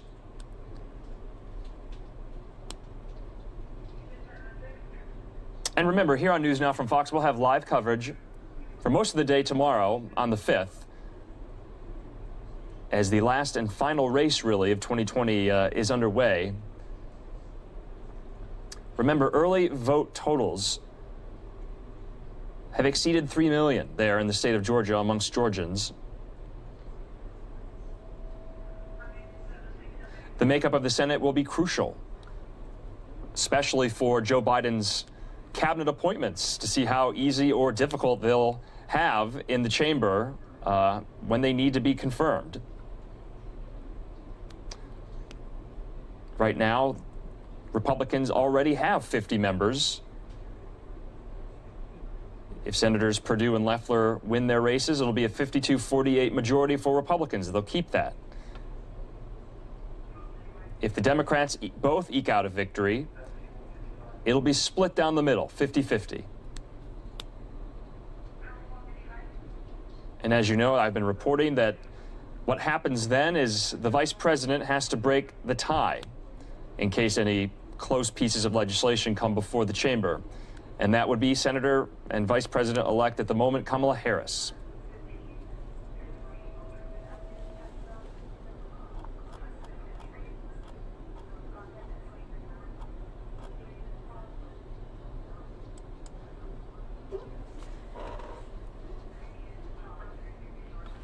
All right, we're going to get off this shot for just the final time now. And this is Andrew Kraft with News Now from Fox. It's almost 8:45 here, Mountain Time in Phoenix, Arizona, 10:45 there Eastern in Dalton, Georgia, where we just showed you the president and his rally, bringing up a cast of characters on stage that'll be crucial to tomorrow's runoff races there. This could well likely be the president's last rally of this type as president. As you know, we've been showing you lots of these events throughout the past 2 months, these campaign events. President-elect Joe Biden was in Georgia today. We're going to play that out right after this in case you missed it from earlier. But a lot of people have been there on the ground, stumping and campaigning for those 4 candidates, Loeffler, Perdue, Warnock, and Ossoff. In the meantime, though, we are going to take a quick commercial break, so we'll see you back here in 2 minutes on News Now from Fox.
All right, and welcome back to News Now from Fox. We have about 2 more hours left of our live coverage here on this Monday night. It's been a busy start in the first full week of the new year, as we have quite a busy news week politics-wise here on News Now. Anyway, like I said, we wanted to play out for you the event from earlier with Reverend Warnock, John Ossoff, and President-elect Joe Biden. So just in case you missed that, and out of all fairness, want to have every side covered here in the runoff races there in the state of Georgia tomorrow. So we're going to start with Reverend Warnock, who will be speaking first at this drive-in car rally that happened earlier today in Atlanta.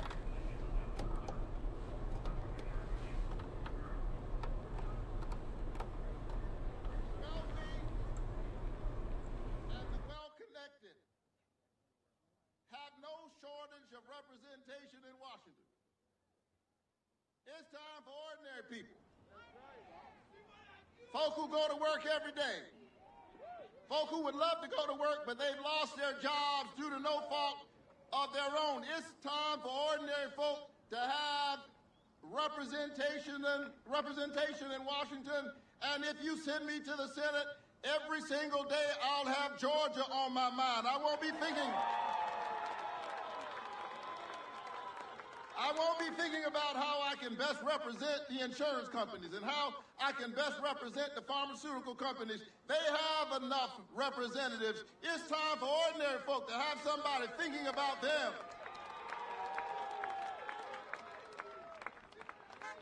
And so listen,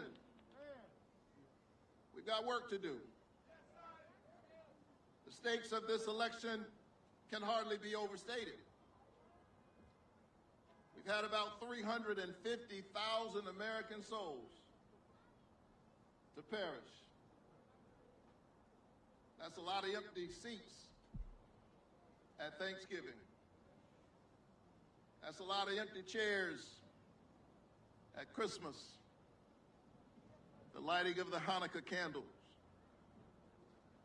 That's a lot of empty spaces as we welcome the new year and folks thought about their loved ones who are no longer with them. And even in the midst of this unspeakable human pain and suffering, what did we witness? We saw the politicians playing games. Politicians who are so focused on the next election that they're not thinking about the next generation. They're thinking about what's in their best interest. You heard the debate this week. Too often it was really about the politicians, who's up and who's down, who's in and who's out, who's winning and who's losing. Meanwhile, as I walk across the streets of Atlanta and across the streets of Georgia, the people are losing every single day. And they need a voice in their democracy. They need senators who understand that we've got to get this virus under control, that we've got to get this vaccine safely and efficiently distributed, that we've got to stand up and we've got to provide COVID relief to workers. We've got to help them to be able to get back to work safely. And we've got to make sure that we center the concerns of small business owners. We've got work to do. And in the midst of the work that we must do, we can hardly afford to be divided. And so here's what you've got to do. You've got to tell your family members and tell your friends to vote tomorrow. And when they show up to vote, here is the work that they are doing. Here is the important moral work that they are doing. They are pushing hard against the forces of division and distraction in our politics.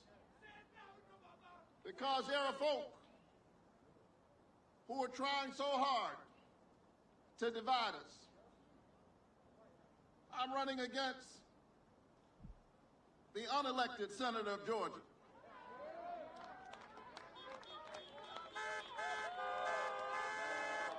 She was appointed. The people of Georgia have been disappointed.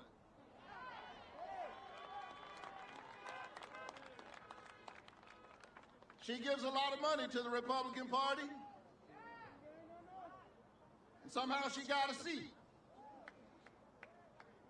And when she went to that seat, she did not waste much time helping you to understand why she wanted it in the first place. She had barely unpacked had been there 3 weeks.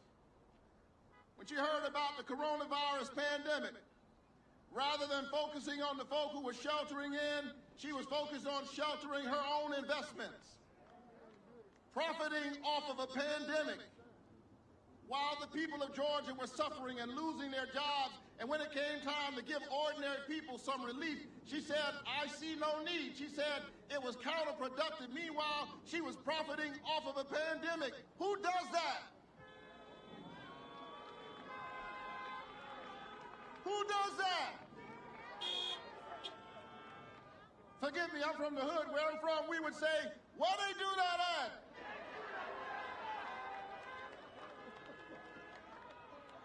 Profiting off of a pandemic.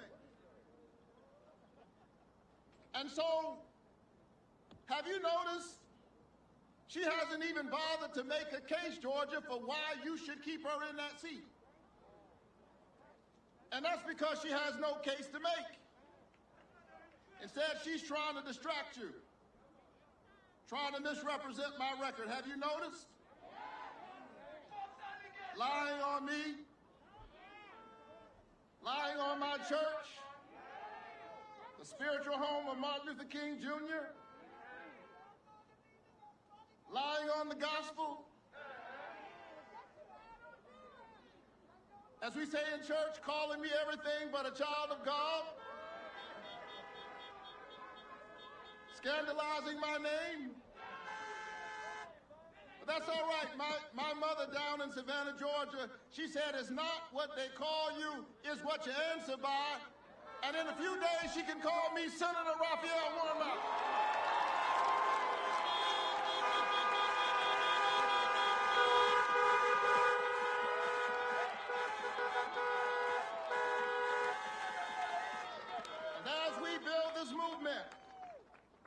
As we make sure everybody is engaged and everybody is involved, we will continue this blue wave that will make its way all across this state, the ripples of which will be felt all across this nation.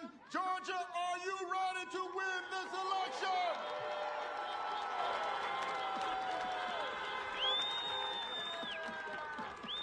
So don't sleep through this movement. Don't sleep through this moment. There's too much at stake. My father used to wake me up every morning, rain or shine, 7 days a week, weekdays, Saturdays, Sundays, during the school year, during the summer. You couldn't sleep in my daddy's house. He was a veteran during the World War II era, and he never lost that sense that you ought to get up, get dressed, put your shoes on, get ready. And I said, Dad, what do you mean get ready? It's Saturday. Get ready for what? He said, I don't know. Just put your shoes on, boy. I'll tell you what you need to do later. Just make sure you're ready. That annoyed me when I was a little boy, when I was a teenager, but I'm so glad that my daddy woke me up every morning, God bless his soul, because in this defining moment, I want you to know, Georgia, I'm ready. I'm ready to be your next United States Senator.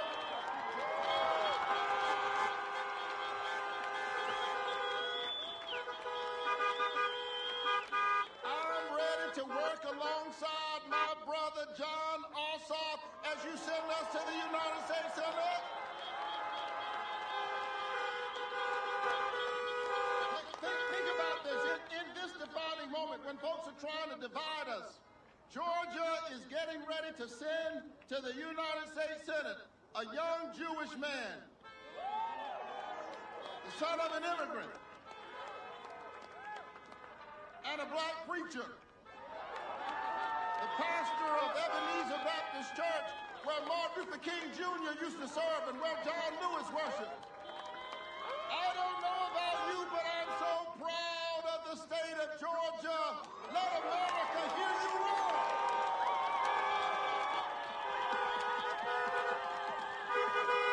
Can I ask you one more time, are you ready to win this election? Call everybody you know and tell them to get up.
Yeah. Let's keep this energy going. Are y'all ready to win it all? What's up? I said we're ready to win it all. What's up? All right, we're going to keep it going. Without further ado, I bring to you John Ossoff to the stage. One time.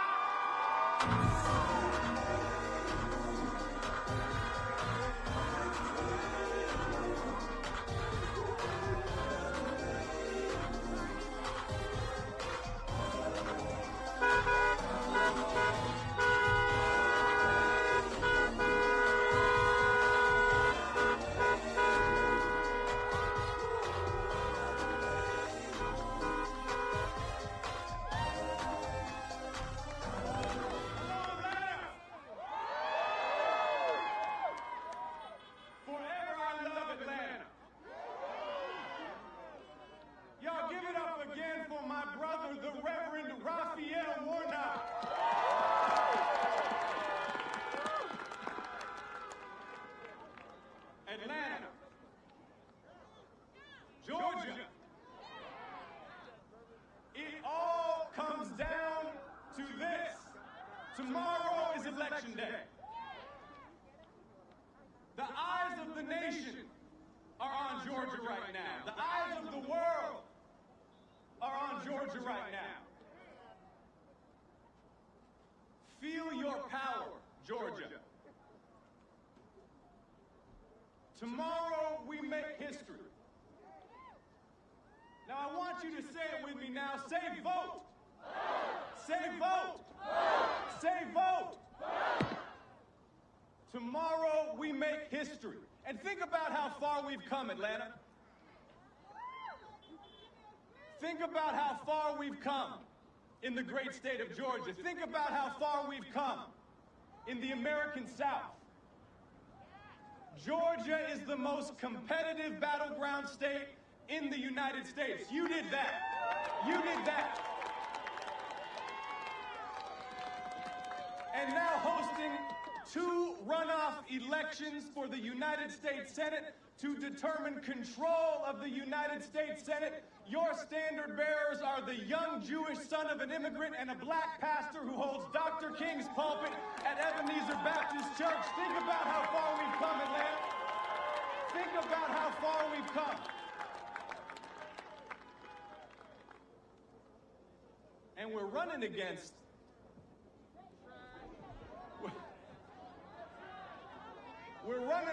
like the Bonnie and Clyde of corruption in American politics.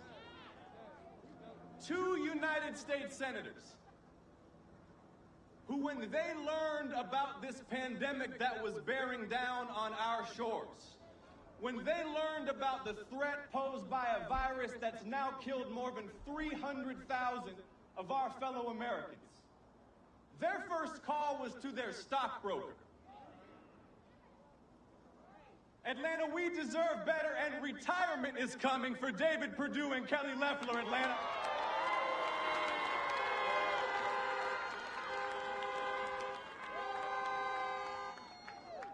But see, we have bigger and better things to discuss than David and Kelly. Like where we go from here as a people. Where we go from here as a community, as a state, as a nation. We've had 4 years of hatred and racism and bigotry and lies and incompetence. But Donald Trump is leaving. And Georgia voters sent Donald Trump packing. You did that.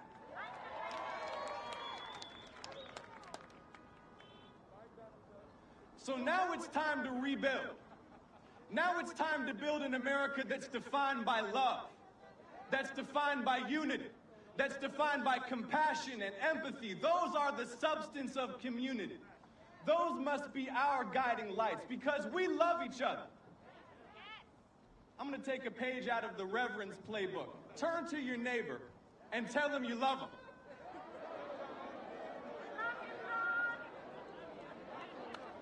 This is about love. I love you too.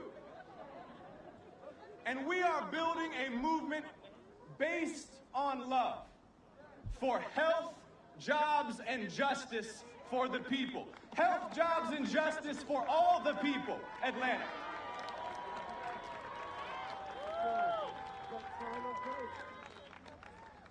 Let's talk about health for a moment. 300,000 Americans killed by this virus, our hospital systems, our nursing homes, buckling under the weight of this pandemic. So many who have lost so much. Loved ones buried. Loved ones who have lost their lives, unable to see or touch their loved ones as they pass. A government that has lied to us every step of the way. We can beat COVID-19, Atlanta.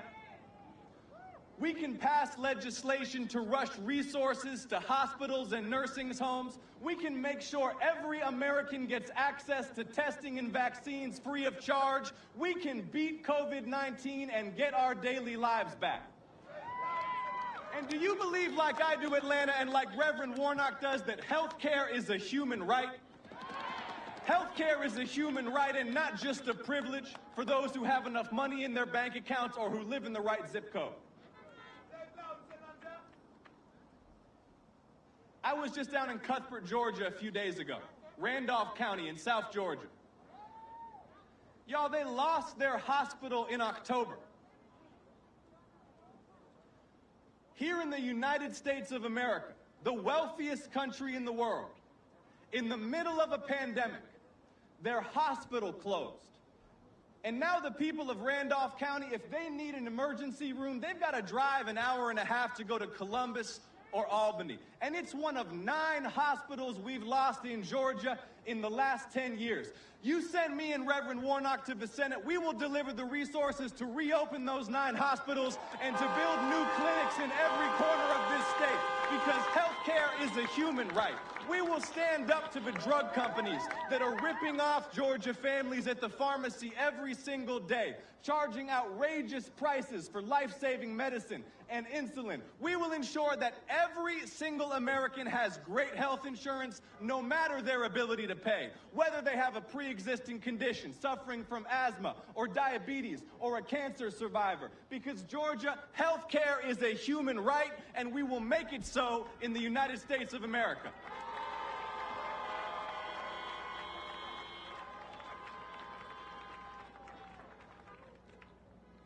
And let me give a special shout out to all the mothers out there. Let me give a special shout out to my mama who is here. Where is Heather? I love you, Mom.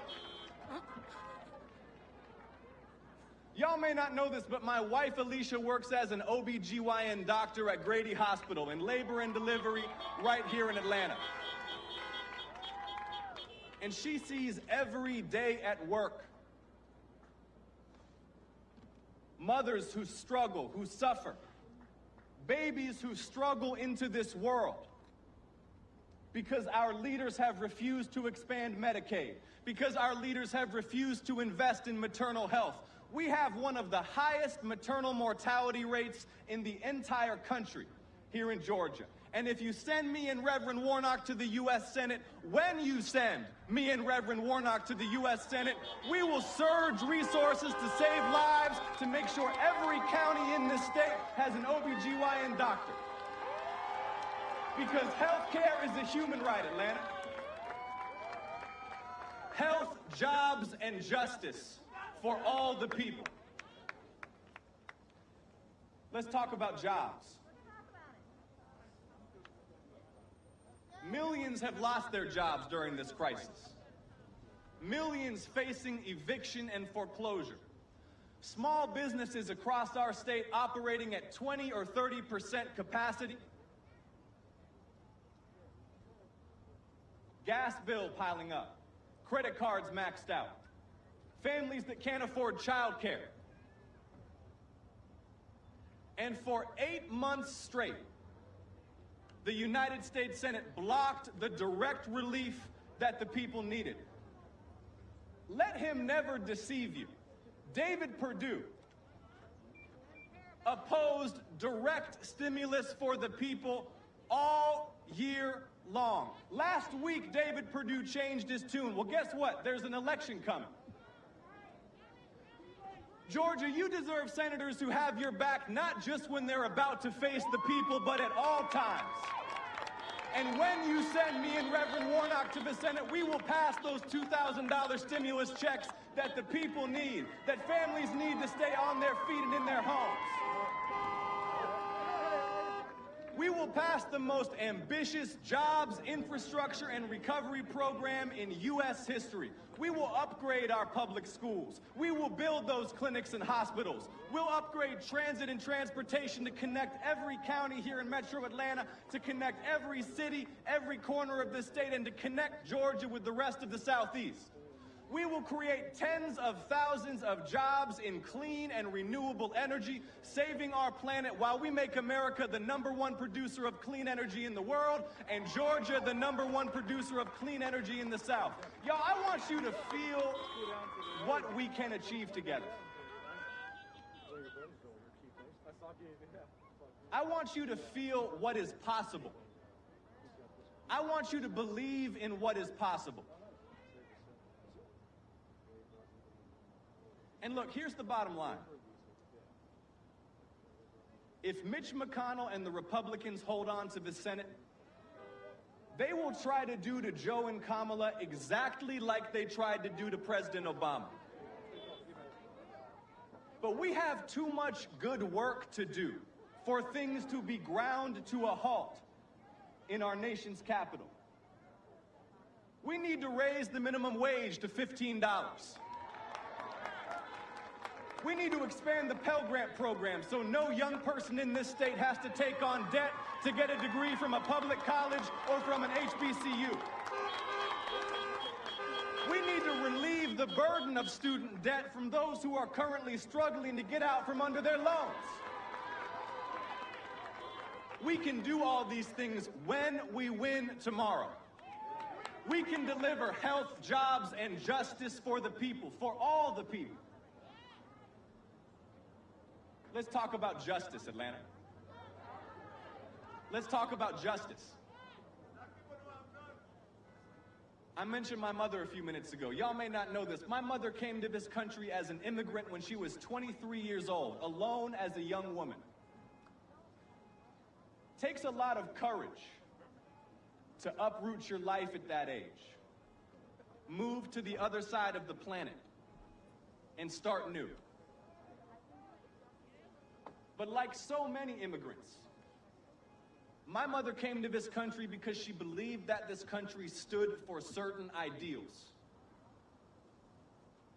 Let me be clear that that doesn't mean that she indulged any fantasies about our past. That doesn't mean that she didn't recognize how much further America had to go. She became a young activist. My mother was marching in the streets for the Equal Rights Amendment in the 1970s. She had me walking around the house when I was 3 or 4 years old with one of those ERA Now buttons on. So now you see where I'm coming from.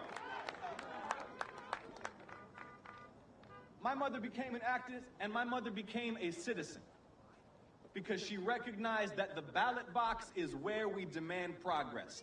The ballot box is where we hold elected officials accountable. The ballot box is where we ensure that this country keeps moving on a journey of progress toward fully realizing the very best of our founding ideals. Equality in God's eyes. Equal justice for all. Equal justice for all.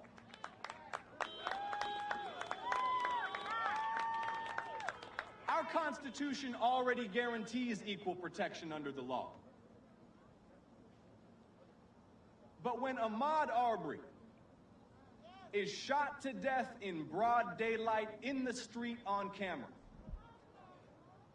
and the local authorities look the other way because he is a young black man, that makes a mockery of equal protection under the law. So Atlanta, are you ready to fight to pass a new Civil Rights Act that will secure equal justice for all, no matter the color of our skin?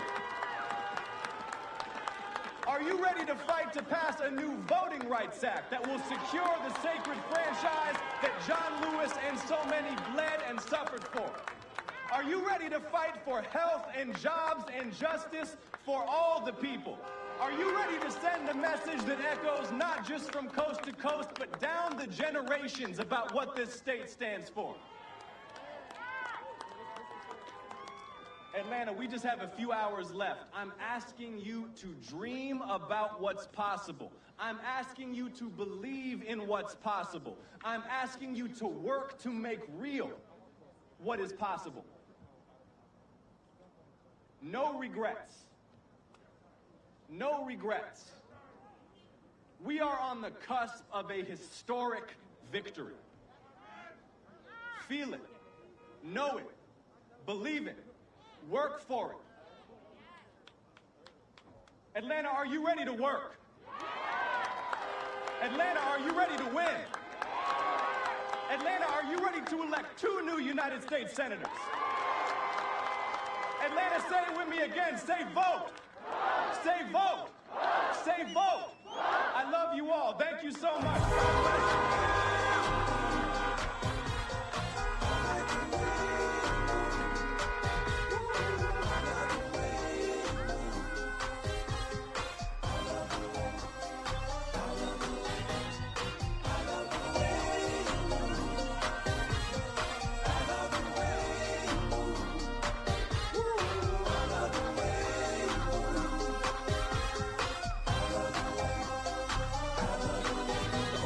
Silent, the girls all pause with me. Turning left, turning right, thought they looking at me. When I was looking at them, they're on the dance floor. Now they got me in the middle, feeling like a man whore. Especially the big girls, need love too, no discrimination, be a squirrel. So keep your hands off my cheeks, let me study how you got to be. You big freak, skinny, slim women got the camel toe within them. You can hump them, lift them, bend them. All right, this is Andrew Kraft. I want to thank everyone for watching. We told you we wanted to show this event from earlier, since we'll be kicking off our live coverage tomorrow, nonstop, about everything the Georgia Senate runoff races. So I believe there's a little momentary pause until Joe Biden comes to the stage. Remember, this is not live. This is from earlier there in Atlanta. And so we're just going to wait a minute for Biden to get on stage.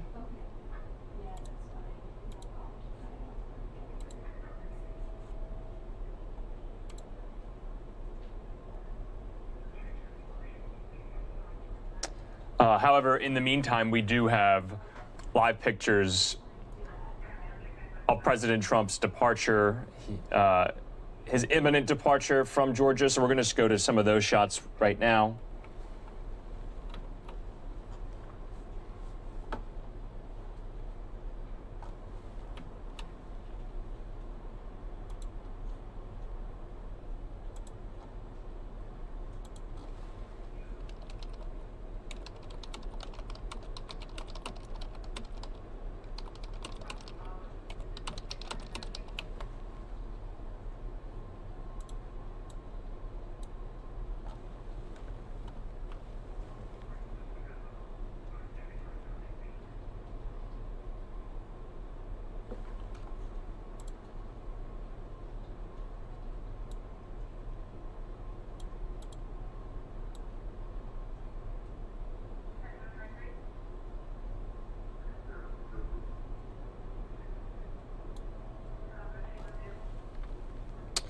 And as you know, sometimes the president does take questions from the press pool when he's coming in and out of Air Force One, usually before he goes to Andrews Air Force Base when he gets onto Marine One. So we're just going to wait and see if he does that.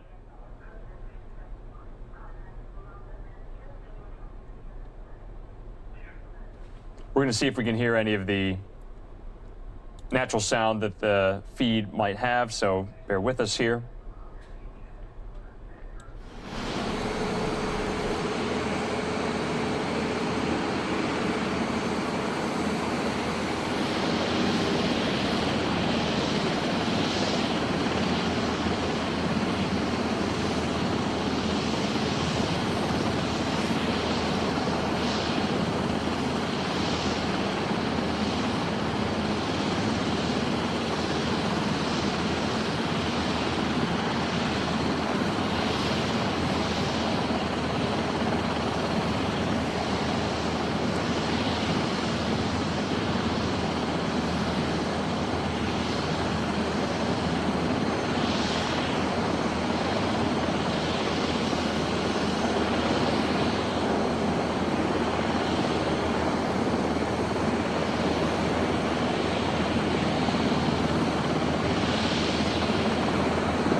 apologize there, my microphone was down, but like I was saying, we do love to show you these live pictures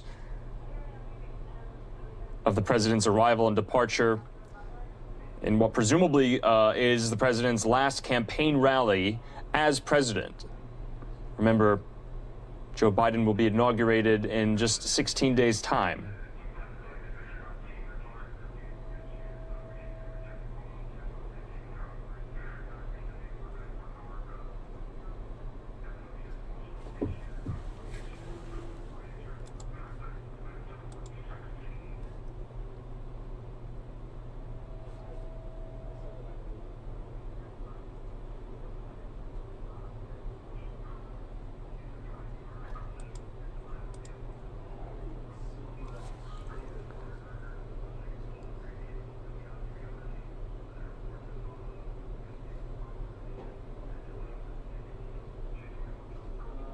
Aaron, you pulled it?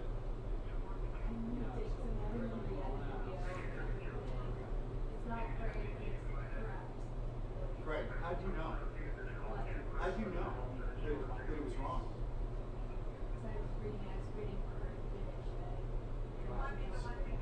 The problem is, like, when I go over it, I've got to assume the basic facts in there are right.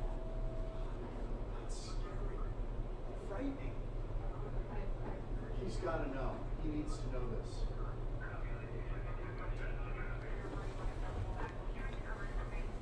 And there's the Marine Guard going to open the door of Marine One, and we'll soon see President Trump exit to board Air Force One back to the nation's capital.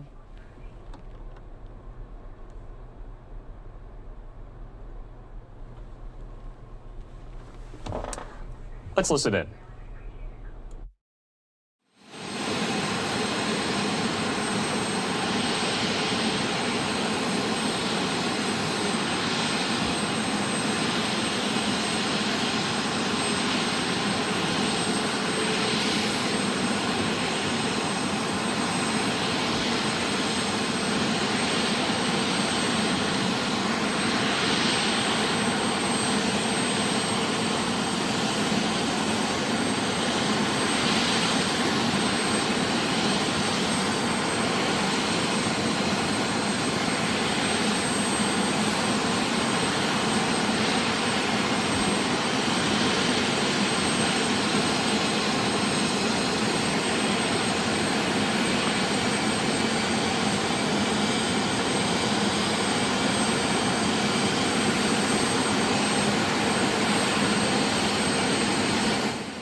All right, and the president with his daughter and his son, Don Jr., and Don Jr.'s girlfriend, Kimberly Guilfoyle, and the Chief of Staff, Mark Meadows.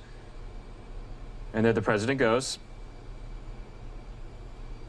Did not stop to take some questions from the press. We just wanted to wait and see. There's the president's son, Donald Trump Jr.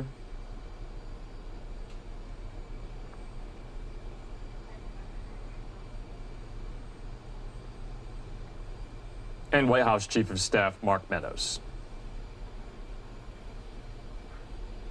You'll remember that Mark Meadows was also on that phone call from Saturday the 2nd to the Secretary of State, Brad Raffensperger, and an attorney for the Secretary. And we lost the shot there.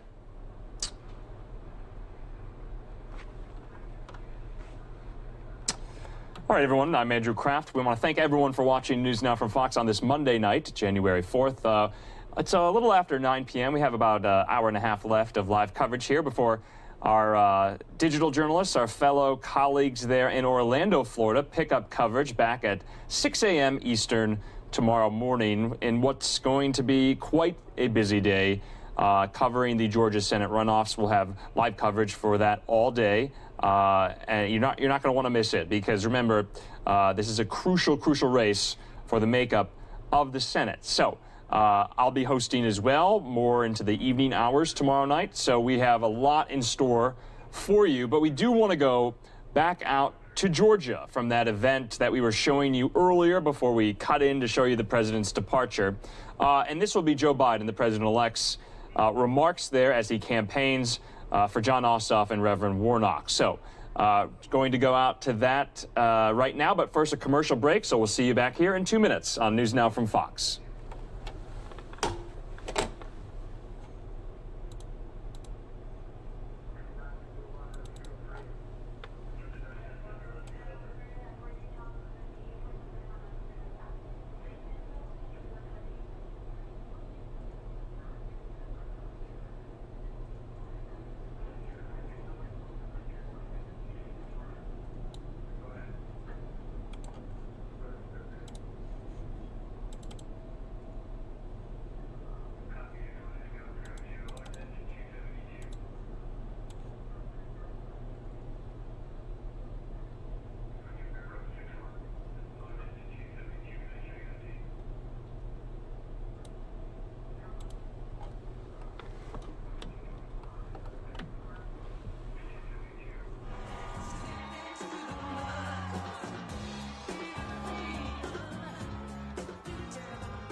It's good to be back. It's good to be back. Let's hear it for Allie. For that introduction and the great lineup of entertainers you've had. You're probably disappointed hearing us speaking. We'll get the entertainers back on here. And let's hear it for Stacey Abrams. Nobody in America has done more for the right to vote than Stacey. Stacey, you're changing Georgia. You've changed America. And I want to personally thank you again. So let's hear it for the next Public Service Commissioner, Daniel Blackman. I don't know where Daniel is, but I know he's here. Look, and one of the best mayors America has, and my good friend, Keisha Lance Bottoms. If I had three of her, I could rule the world. I love her, I tell you. And let's hear it from the next United States Senator, John Ossoff, and the Reverend Warner. I just talked to them in the back. They're talented. They're principled. They're qualified. They're decent. They're honorable. They mean what they say, and they believe what I believe the definition of America is. It's about possibilities, unlike any other nation in the world. Anything's possible. They're bending the arc of history toward justice and hope and progress. And that's not hyperbole, that's real. Folks, this is it. This is it. It's a new year. And tomorrow can be a new day for Atlanta, for Georgia, and for America. First, let me start by saying thank you for electing me and Kamala as President and Vice President of the United States. You voted in record numbers in November. Your voices were heard, your votes were counted. The will of the people prevailed. We won 3 times here. Each recount, you know what I mean? I think we should count it as 3 states. Won 3 times. And now, we need you to vote again in record numbers. To make your voices heard again and again, to change Georgia, to change America again. And this is not an exaggeration. Georgia, the whole nation is looking to you to lead us forward, for real. You know it. You cannot turn on any national television show without knowing about what's going on here and what you all are doing. The power is literally in your hands. Unlike any time in my career, one state can chart the course, not just for the next 4 years, but for the next generation. By electing John and the Reverend, you can make an immediate difference in your own lives, the lives of the people all across this country, because their election will put an end to the block in Washington, that $2,000 stimulus check. That money that will go out the door immediately. Tell people who are in real trouble. Think about what it'll mean to your lives. Putting food on the table, paying rent, paying probably your mortgage, paying down the credit card, paying the phone bill, the gas bill, the electric bill. Just look around. Millions of people in this country out of work through no fault of their own. No fault of their own. They're struggling. Many are fearful, and many have given up hope. Look at the lines at food banks. Hours and hours and hours. This is the United States of America, for God's sake. And there's food lines like we've not seen since the Depression. And they're getting longer. Families, children, people have worked their whole lives and never asked for a thing except a fighting chance.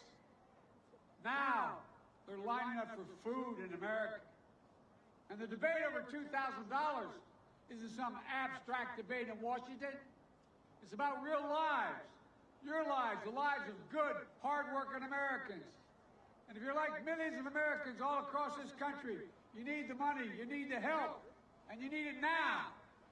Look, Georgia, there's no one in America with more power to make that happen than you, the citizens of Atlanta, the citizens of Georgia. And that's not an exaggeration, that is that's literally true. If you send John and the Reverend to Washington, those $2,000 checks will go out the door, restoring hope and decency and honor for so many people who are struggling right now. And if you send Senators Perdue and Loeffler back to Washington, those checks will never get there. It's just that simple. The power is literally in your hands. By electing John and the Reverend, you can break the gridlock that has gripped Washington and this nation. With their votes in the Senate, we'll be able to make the progress we need to make on jobs, on health care, on justice, on the environment, on so many important things. By electing John and the Reverend, you'll be voting to get the states the resources they need to get the vaccines distributed. It's a shame what's happening now. It's a literal shame. I've said it before, getting America vaccinated will be one of the most difficult operational challenges this nation has ever faced. But we've known it for the last months. This administration has gotten off to a god-awful start. The president spends more time whining and complaining than doing something about the problem.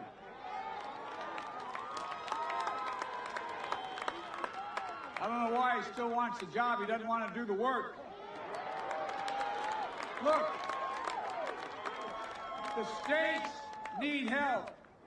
There's a reason why the Constitution said the federal government could have a deficit spending in times of crisis, and states have to balance their budgets. It's for this very thing. It's the whole idea. Your states have to balance your budgets. So what's happening? You're going to see more and more people laid off, more firefighters, police officers, school teachers, first responders, the people we need badly now. The states need more money to do the job. They need the federal government to work with them, not attack them and leave them out there hanging. It's going to be tough to get this done. We have to do it. People's lives literally depend on it. Our economy depends on it. And we'll get it done by electing John and the Reverend to be voting to get their state and local government funding and the money they need. To keep cops, firefighters, teachers, local responders, keep them on the job, protecting you, looking out for your children. Look, states have been struggling through this pandemic. They need help. By electing John and the Reverend, you'll be sending a powerful message to Congress and to the country that it's time for this nation, for God's sake, to finally come together. Finally. To work together, to unite, to put the anger and the division and the divisive politics of the past behind us. And here's one more thing. Voting for John and the Reverend won't just be good for America. It'll be good for Georgia. And here's why. When you vote for John and Raphael, you'll be sending 2 senators who will fight for you, who put Georgia first, who put you first. You don't have that now. You have 2 senators who think it's more important to reward wealth than hard work in the tax system. You have 2 senators now who think they don't work for you, they work for Trump. I mean it, think about it. You have 2 senators who think their loyalty is to Trump, not to Georgia. You have 2 senators who think they've sworn an oath to Donald Trump, not to the United States Constitution. Let me tell you something. I got elected when I was 29 years old and 6 more times the United States Senate from Delaware, and guess what? Not once did I think I took an oath to any president, Democrat or Republican. I took an oath to the United States Constitution. And as president, I don't believe your United States senators are going to work for me. They work for the people of Georgia. That's why I'm not asking your senators to be loyal to me. I believe they should be loyal to you, to Georgia, the United States Constitution, period. And if you vote for John and the Reverend, that's what you're going to get. Decent, honorable men. They won't put a president or party first, and they sure won't put themselves first. They know public service is about you. It isn't about them. It's not about enriching themselves. It's about making people's lives better, about giving people a chance. Just an even shot, no guarantee, but an even shot. It's time to start rewarding work and not wealth. And if you listen to John and the Reverend, that's what they've been saying. That's what they've been campaigning on. Look, I'm dealing with COVID. I'm revitalizing our economy, our health care, our voting rights, criminal justice, racial justice, climate change, on the things that matter and will make a difference in your lives and the lives of your families. Georgia, as dark as these days of winter seem, I'm still more optimistic about this country than any time in my entire life. I really mean it. The American people now understand clearly what's at stake. And John and Raphael share that optimism. They saw firsthand the power of believing in the promise of America in our darkest months. John learned it from my old friend and yours, John Lewis. Reverend Warnock sees the power of faith to overcome the toughest trials that life can throw at us. He believes as I do in the quote of the German philosopher Kierkegaard, who said, "Faith sees best in the dark." I know they share with me that deep faith in the American people in this country, a faith that enables us to overcome adversity, to lift each other up, to be a beacon of light for one another and for the world. That's who we are, and that's what we should never give up on. Look, folks, I've said many times, and I'll say it here again, there's nothing, and I say this again, nothing this country is unable to do when we decide to do it together. We have faced tougher times before, and we've always overcome. We've always overcome. We've always come out better than we went in, no matter what. I know this campaign has been exhausting. You put the hard work in over the last few years to get to this moment. It's been intense. It's been nonstop. But I'm asking you to give everything you've got one more day. One more day. And that one more day is not hyperbole. You can change America. So if you haven't voted, vote. If you already voted, and I'm asking you one more day of making calls and safely knocking on doors. Go to iwillvote.com/GA to find your polling location. Just like you did in November. Vote, vote, vote. Vote for John and the Reverend. Vote. In America, as our opposition friends are finding out, All power flows from the people. From the people. That's our history. That's our law. That's our tradition. That's our Constitution. That's our democracy. Politicians cannot assert, take, or seize power. Power is given, granted by the American people alone. And we can never give that up. It's always, always the will of the people that must prevail. So today, tomorrow, vote. Make sure your voice is heard. Do it for yourselves. Do it for your families. Do it for your children. Do it for your state, your country.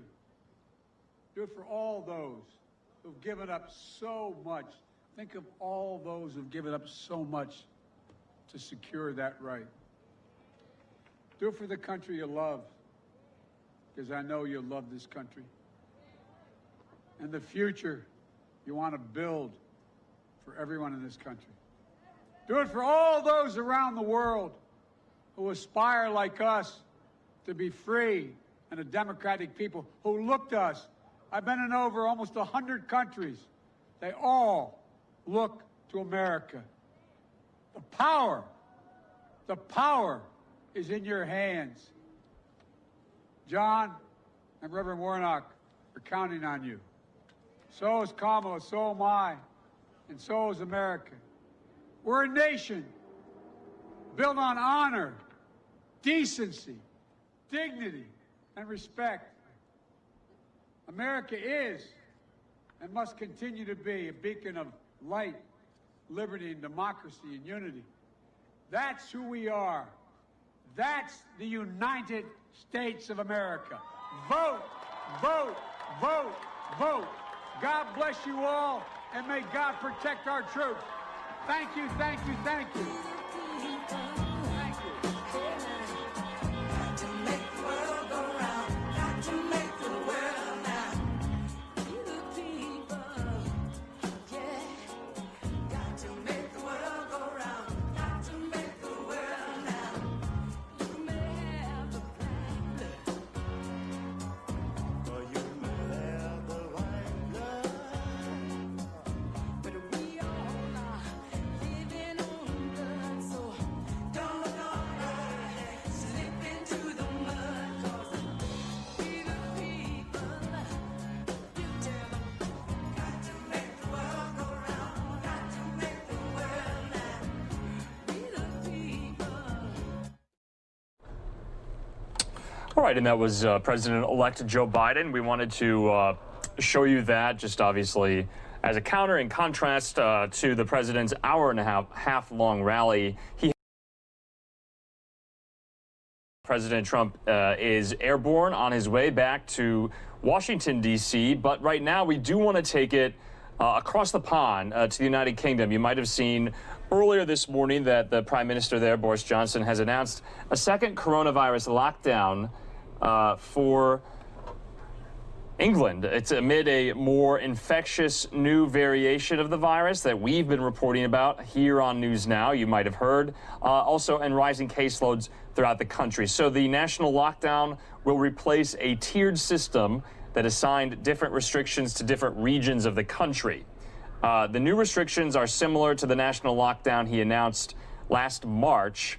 They require people to stay home except for work, for essential shopping, local exercise once per day, medical needs, or to flee the threat of harm. So we're going to play out for you this press conference from earlier from Boris Johnson. As you know, Europe faces rising cases and the UK faces a second lockdown, even with the great news that the vaccine is, as we speak, being rolled out there. People are getting inoculated against the virus, but hasn't done much yet to stem the number of rising cases. So we're going to listen to Boris Johnson right now here on NewsNOW from Fox. Before we do that, though, we're going to take a quick commercial break. But when you return, you'll see Boris Johnson speaking from 10 Downing Street.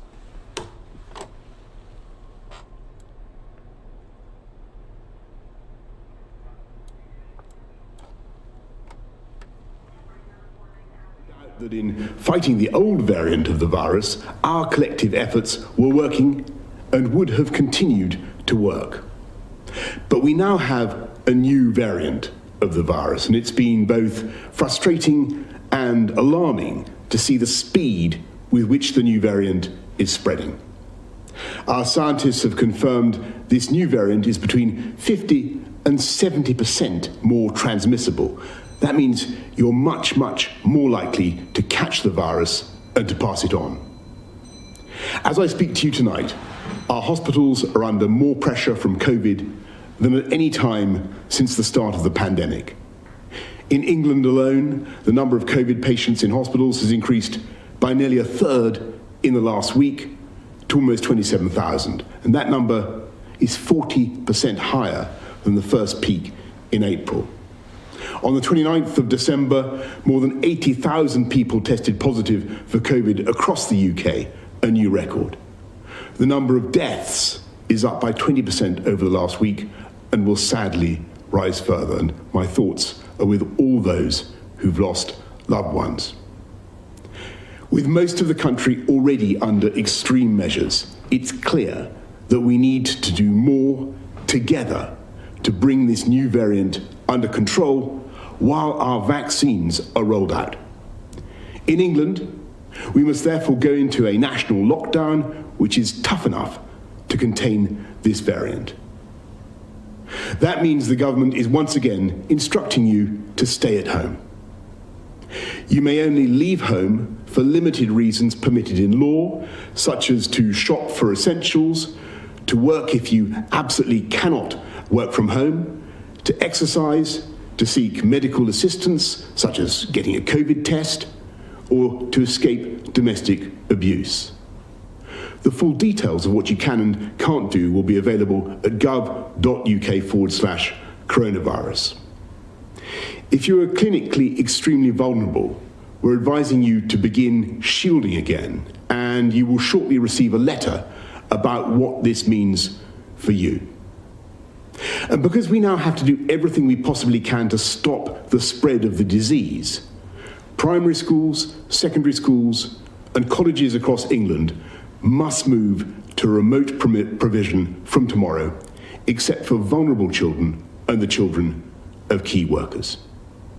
Everyone will still be able to access early years settings such as nurseries. We recognise that this will mean it's not possible or fair for all exams to go ahead this summer as normal. The Education Secretary will work with Ofqual to put in place alternative arrangements. We will provide extra support to ensure that pupils entitled to free school meals will continue to receive them while schools are closed, and we will distribute more devices to support remote education. I completely understand the inconvenience and distress this late change will cause millions of parents and pupils up and down the country. Parents whose children were in school today may reasonably ask why we did not take this decision sooner. And the answer is simply that we have been doing everything in our power to keep schools open, because we know how important each day in education is to children's life chances. And I want to stress that the problem is not that schools are unsafe for children. Children are still very unlikely to be severely affected by even the new variant of COVID. The problem is that schools may nonetheless act as vectors for transmission, causing the virus to spread between households. Today, the United Kingdom's chief medical officers have advised that the country should move to alert level 5, meaning that if action is not taken, NHS capacity may be overwhelmed within 21 days. Of course, there's one huge difference compared to last year. We're now rolling out the biggest vaccination programme in our history. So far, we in the UK have vaccinated more people than in the rest of Europe combined. With the arrival today of the UK's own Oxford AstraZeneca vaccine, the pace of vaccination is accelerating. I can share with you tonight the NHS's realistic expectations for the vaccination programme in the coming weeks.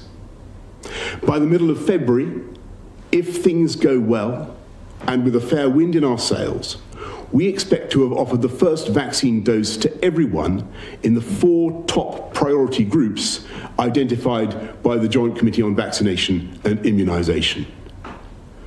That means vaccinating all residents in a care home for older adults and their carers, everyone over the age of 70, all frontline health and social care workers, and everyone who is clinically extremely vulnerable. If we succeed in vaccinating all those groups, we will have removed huge numbers of people from the path of the virus. And of course, that will eventually enable us to lift many of the restrictions we have endured for so long. I must emphasize that even if we achieve this goal, there remains a time lag of 2 to 3 weeks from getting a jab to receiving immunity, and there will be a further time lag before the pressure on the NHS is lifted. So we should remain cautious about the timetable ahead. But if our understanding of the virus doesn't change dramatically once again, if the rollout of the vaccine program continues to be successful, if deaths start to fall as the vaccine takes effect, and critically, if everyone plays their part by following the rules, then I hope we can steadily move out of lockdown, reopening schools after the February half-term and starting cautiously to move regions down the tiers. I want to say to everyone right across the UK that I know how tough this is, and I know how frustrated you are, and I know that you've had more than enough of government guidance about defeating this virus. But now, more than ever, we must pull together. You should follow the new rules from now, and they will become law in the early hours of Wednesday morning. Parliament will meet largely remotely later that day. I know that the devolved administrations in Scotland, Wales and Northern Ireland share my conviction that this is a pivotal moment, and they're taking similar steps. The weeks ahead will be the hardest yet, but I really do believe that we're entering the last phase of the struggle, because with every jab that goes into our arms, we are tilting the odds against COVID and in favour of the British people.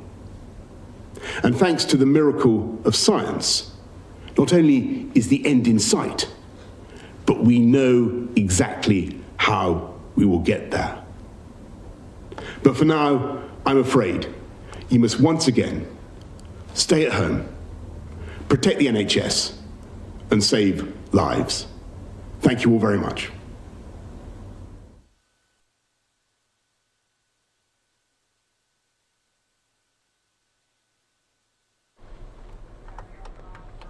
All right, and we wanted to show you that press conference. That was from very, very early this morning there in the UK when Prime Minister Boris Johnson imposed a strict new national lockdown as Britain's desperate race to vaccinate its population risked being overtaken by this very fast-spreading, very contagious variant of the coronavirus. We brought you the stories last week, I believe, that that variant has shown up in the United States, in states like Florida and Colorado and California. So after several days of frighteningly high and escalating case numbers, you heard there from Boris Johnson, he ordered that schools and colleges in England close their doors and shift to remote learning. He also appealed to Britons to stay at home for all but a few necessary purposes, including essential work and buying food and medicine. So they will remain in place, these nationwide restrictions, until at least the middle of February. So, this is coming amid the arrival of the Moderna vaccine and the Pfizer vaccine, these two vaccines that are providing, hopefully, an avenue out of this crisis. But this is the most stringent lockdown since the first one Prime Minister Boris Johnson put in place in early March, in the very early days of the pandemic. So for all of our viewers who are watching from the UK, who live in the UK, we're thinking about you, but as you know, we wanted to bring you that from your Prime Minister earlier today on this Monday, January 5th. We are going to go to a quick commercial break, and then, you know, at this time, we usually play out a lot of the great stories and the great content that our Fox affiliates put together for us here at NewsNOW. They cover a wide range of topics, the whole gamut: coronavirus, the election, politics, you know, lifestyle tips, tips in the new year. So it's going to be a really great smattering of content. We hope you enjoy it, but we're going to take a quick commercial break, and then we're going to get right into that. So stay with us here on NewsNOW from Fox. Remember, everything is live, raw, and unfiltered. Just the facts with context and clarity. No bias, no opinion here on NewsNOW. So see you back here in 2 minutes.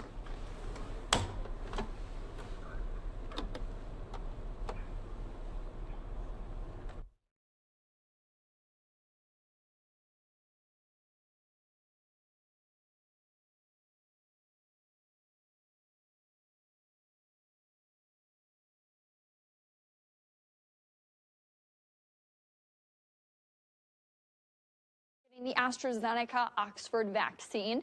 And joining us this morning to talk about that and many other parts of the vaccine news as it changes by the day, Dr. Robert Citrenberg, the Executive Medical Director of Infectious Disease and Prevention for Advocate Deborah Health. Happy New Year to you.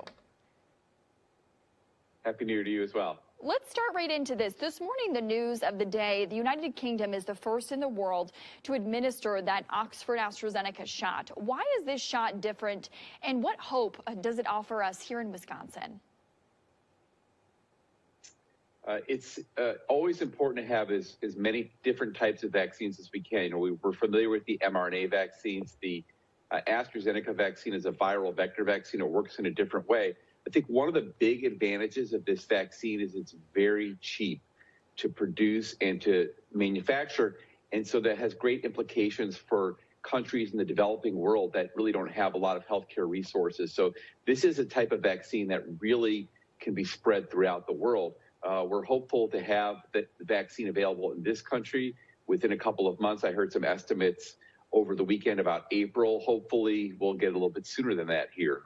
Very promising news. We're also awaiting official charges on a now former pharmacist with your organization, Advocate Deborah Health, who admitted to intentionally removing vials of the vaccine. Doctor, it was about 1 week ago we did speak on air, and at the time it was still believed that this person did this accidentally. That has now changed. So what changed during that time period? Ultimately, the pharmacist who was involved admitted to intentionally removing doses of vaccine from the refrigerator. The details of that are really all in the hands of law enforcement right now. What we are focusing on is there are 57 people who received a vaccine that may have been compromised. In other words, may have been left out of the refrigerator too long. So we are actually working very closely with Moderna, the manufacturer of the vaccine, and the FDA come up with the best strategy for those 57 people.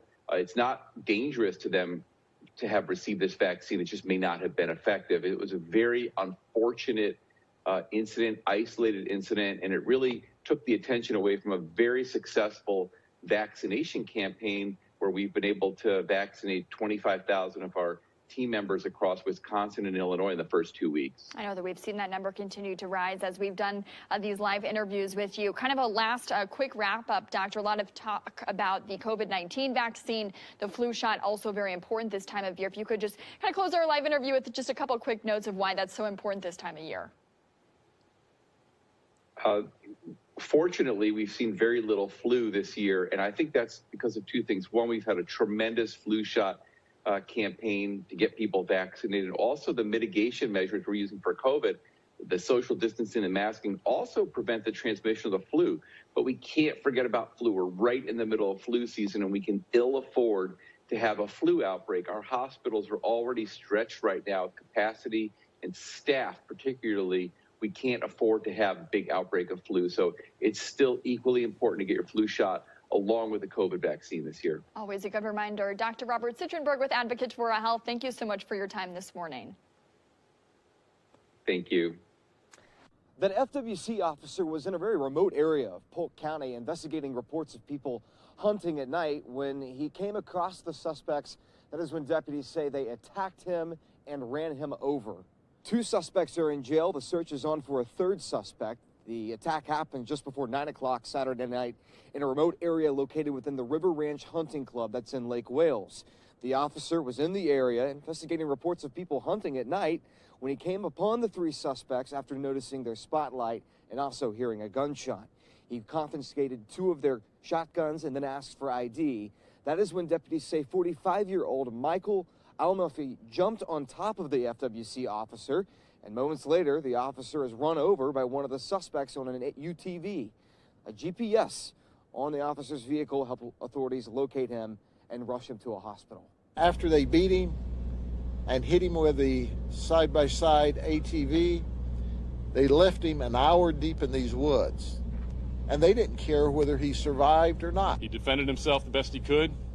It was 3 against 1, and he did what he could to stay alive. That officer suffered non-life-threatening injuries. We're told he's going to be okay, though. 2 suspects are in the Polk County Jail awaiting official charges, and they're still looking for a 3rd person in connection with this attack. If you know anything, you're asked to give the Polk County Sheriff's Office a call. Dan Maddox, Fox 13 News. Well, many of you are now enjoying your holiday gifts. Maybe it's a new tech item or an outfit, but inevitably with the hits come a few misses. Fox 5 ITV's Dana Fowle joins us now with a refresher on return policies. Good timing, Dana. Good morning. Good morning, everybody. Listen, I've known my husband, pardon me, for almost 20 years now, and that's a whole lot of gifts jammed in there. But I still got him some things this year that didn't exactly fit. So we all have misses. It's something that happens. Now, think back a couple days ago under the tree, those delicious packages couldn't wait to be opened. And most times it is what you wanted, the shirt you asked for, maybe the exercise equipment you hoped you'd get. But sometimes things don't work out, like that cool sweater is just simply too big. Well, according to MasterCard, the general return rate, it hovers around 10%. And so the first rule of thumb is keep the receipts, but you know that. Oftentimes, the retailer's general return policy is on that piece of paper. Just flip it over and check it out. If a retailer has a restocking fee, which you often see for electronics, you might be able to circumvent that by not returning it via shipping, but dropping it off at the brick and mortar store. Ask about that option. Now, most shops around the holidays are offering a 30 to 60-day return window, but don't put it off. We've all done that, and the next thing you know, the time's gone by and you missed the deadline.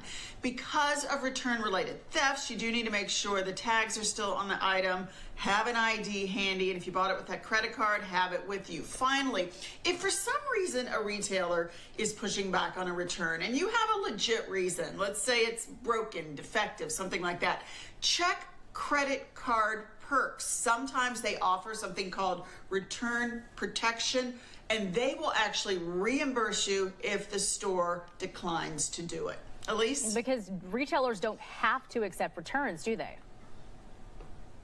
No, I mean, we're just accustomed to it here in the States, but they don't have to unless it's broken, defective, misrepresented, something like that. But if they do declare a policy, a sign in the door or on that receipt, or they tell you, what the return policy is, like most American big box stores do and some smaller stores, they have to stick to their declared policy. Good to know. And it's worth looking at your receipt too, because it seems like a lot of stores have a shorter return window right after the holidays, so it's worth noting there. But I have to ask you, what did you get that you had to return, or that your husband's going to have to return, Dana? Somehow socks, but we're not returning them. We're just calling it somebody's ankle screw this year. I have no idea how this happened. Are you gonna wear? Maybe the I bought socks it in the teen section. I have no idea. I'm not wearing them either. I don't know what we're doing with these ones. I have a lot of questions. It's like you got socks as a Christmas gift. I mean, even your dog's like, yeah, I am not on board with the fact that Dana got socks as a Christmas gift. Even and Honey over fit. here is like, I know, even Honey's over here like, I'm not wearing them either. But maybe she'll chew on them. She'll chew on them. Yeah, I was going to say, maybe at least something that Honey can get out of this. All right, Dana, thank you so much for the help this morning. We sure do appreciate it. It's so good to see you. Well, with the new year comes hopes for a brighter tomorrow after dealing with a challenging 2020. But with so much in the air and a potential continuance of what we experienced last year, how does one cope in 2021? We'd like to welcome back Angela Buttimer, an author and psychotherapist, here to help us out. Angela, good morning. Happy New Year to you as well. Happy New Year, Sharon. It's great to be back, and I'm excited to talk about this topic in this brand new year that we've entered. And you're right, a lot of people are quick to want to banish 2020 and rush right into 2021. And while it's really good for our psychology and mental health to have hope and optimism, having those unrealistic expectations can be a setback to the heart and the spirit. So we have to learn how to surf those waves of change. It's really an inside job. An inside job. So when you say it's an inside job, what exactly do you mean? So what I mean is that we cannot find the stability that we're seeking outside of ourselves. It's in our own minds, hearts, spirits, and behaviors. So when we're trying to control the uncontrollable outside of ourselves, we get mentally drained and exhausted. And so it's important to look for what you can control. Yeah, you can get mentally drained too. So what specifically would you suggest to strengthen the mindset of people as they enter 2021? So in psychology, we have a theory and research called self-determination, and it's made of 3 components. And it tells us that human beings, we have a natural propensity towards effectiveness and well-being. And those 3 components are autonomy, competency, and related. Help you find the calm and chaos and the clarity of the confusion that we're seeking. Okay, I think you froze a little bit. We're going to try and have you go through. Well, there you go. To go through the three needs and how we can implement them into our lives. Absolutely. So the first one is autonomy, and it's connected to freedom and choice. Look for your immediate environment of what you can. And the second one is competency. As human beings, we love that feeling of satisfaction and accomplishment. And so what are you naturally good at? And focus on there. That can build your confidence and positive momentum towards difficult tasks in the future. And then finally, relatedness is about connecting with others. And we've been talking about this for months, but being more deliberate and intentional in how you're connecting to other people. Angela, thank you so much. We had a little bit of problems with the signal there, but I think we got the gist of it. Thanks again, and Happy New Year to you. Thank you, Sharon. Happy New Year. Thank you. Take care. And for more information on today's segment, head over to our website, fox5atlanta.com, and click the As Seen on TV tab. Now. We always like to get right to the source, Marissa, so let's do that right now. For more on those tapes and what comes next, Washington Post national political reporter Amy Gardner joins us now. Amy, really appreciate your time. Since this came out, obviously a lot of feedback. To you, what was the most compelling or newsworthy or potentially damaging part of this phone call? I think that it was the threat that Trump appeared to be making to Secretary Brad Raffensperger and his lawyer, Ryan Germany. He said that what they were doing by not acting to find these 11,700 votes, that it was risky for them to do that, and that it was criminal. And, you know, that's a pretty clear threat coming from someone with the power to, you know, push for a federal criminal investigation with the Department of Justice. And so there's been a lot of talk about whether that crosses the line into a quid pro quo or extortion. But, you know, the other thing that was really kind of stunning about the tape was that it put to life and voice this obsession and desperation that we've been reading about for a number of weeks from the president, unwilling to accept or unable to accept his defeat. But so in one respect, it wasn't surprising to the content of the call, but hearing him actually speaking those words for over an hour was stunning, I think, for all of us who listened, because he just sounded so desperate, so unwilling to let go. To your first point that you made there, and just to back this up, a number of pundits have come out and they've argued, look, is this enough for criminal charges? Is it abuse of power? Is it an impeachable offense?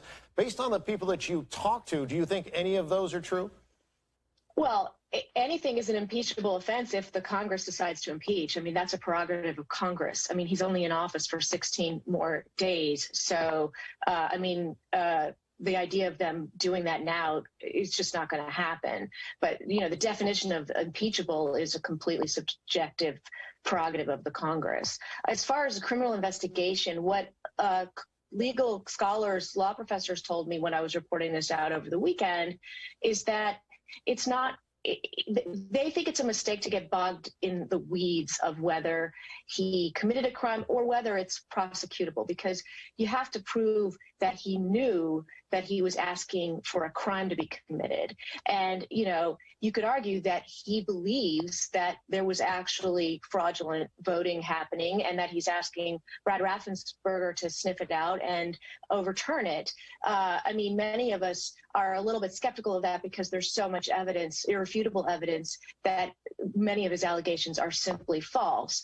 But proving that he knew, being inside his head, is very difficult in court. And so what's more important to these scholars is simply to point out that whether or not he's ever prosecuted, what he did on the call is a gross violation, abuse of presidential power. For those who have not listened to the entire hour-long conversation, which the Washington Post did put that out in transcript form and audio form, right out of the gate, Amy, in this transcript, the first argument he seems to make is, and I'll read it from the transcript, you even see it by rally size, we'd be getting 25 to 30,000 people. The competition would get less than 100, and that did not make sense. That is a storyline he's gone back to numerous times, but did he provide in this hour-long conversation any evidence, any proof, any facts to argue his point? No, none at all. And in fact, Brad Raffensperger made the point that his office, which has an investigative unit that's a sworn law enforcement unit, they've investigated every allegation of fraud in Georgia. They found 2 instances where votes were cast in the name of dead people, not the 5,000 that Trump's lawyers claim they have found. And so there's no evidence for the claims that he's making. He also says that the Dominion voting machines were rigged and flipped votes from Biden to Trump. This is demonstrably untrue because Brad Raffensperger ordered up a hand-recounted audit of every ballot in Georgia cast for the presidential race. Amy, I want to jump in real quick because unfortunately we're out of time here. But I want to point out to our viewers that whether this was recorded in Georgia or in D.C., it's a one-party consent system in both jurisdictions. But as we let you go, can you share any information at all about how you either obtained this or where it was recorded? Nope. Had to ask, Amy.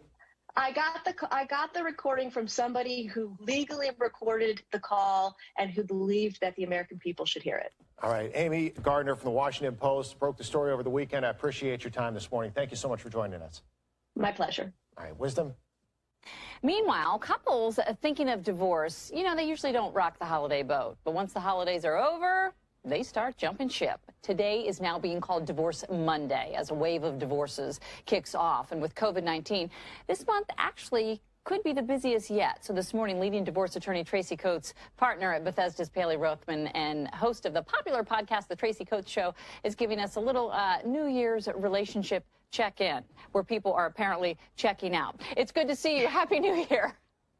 Nice to see you as well. Happy New Year. All right. So how did this whole Divorce Monday thing come about? And why are we thinking that COVID's really going to make it the worst divorce January of all time?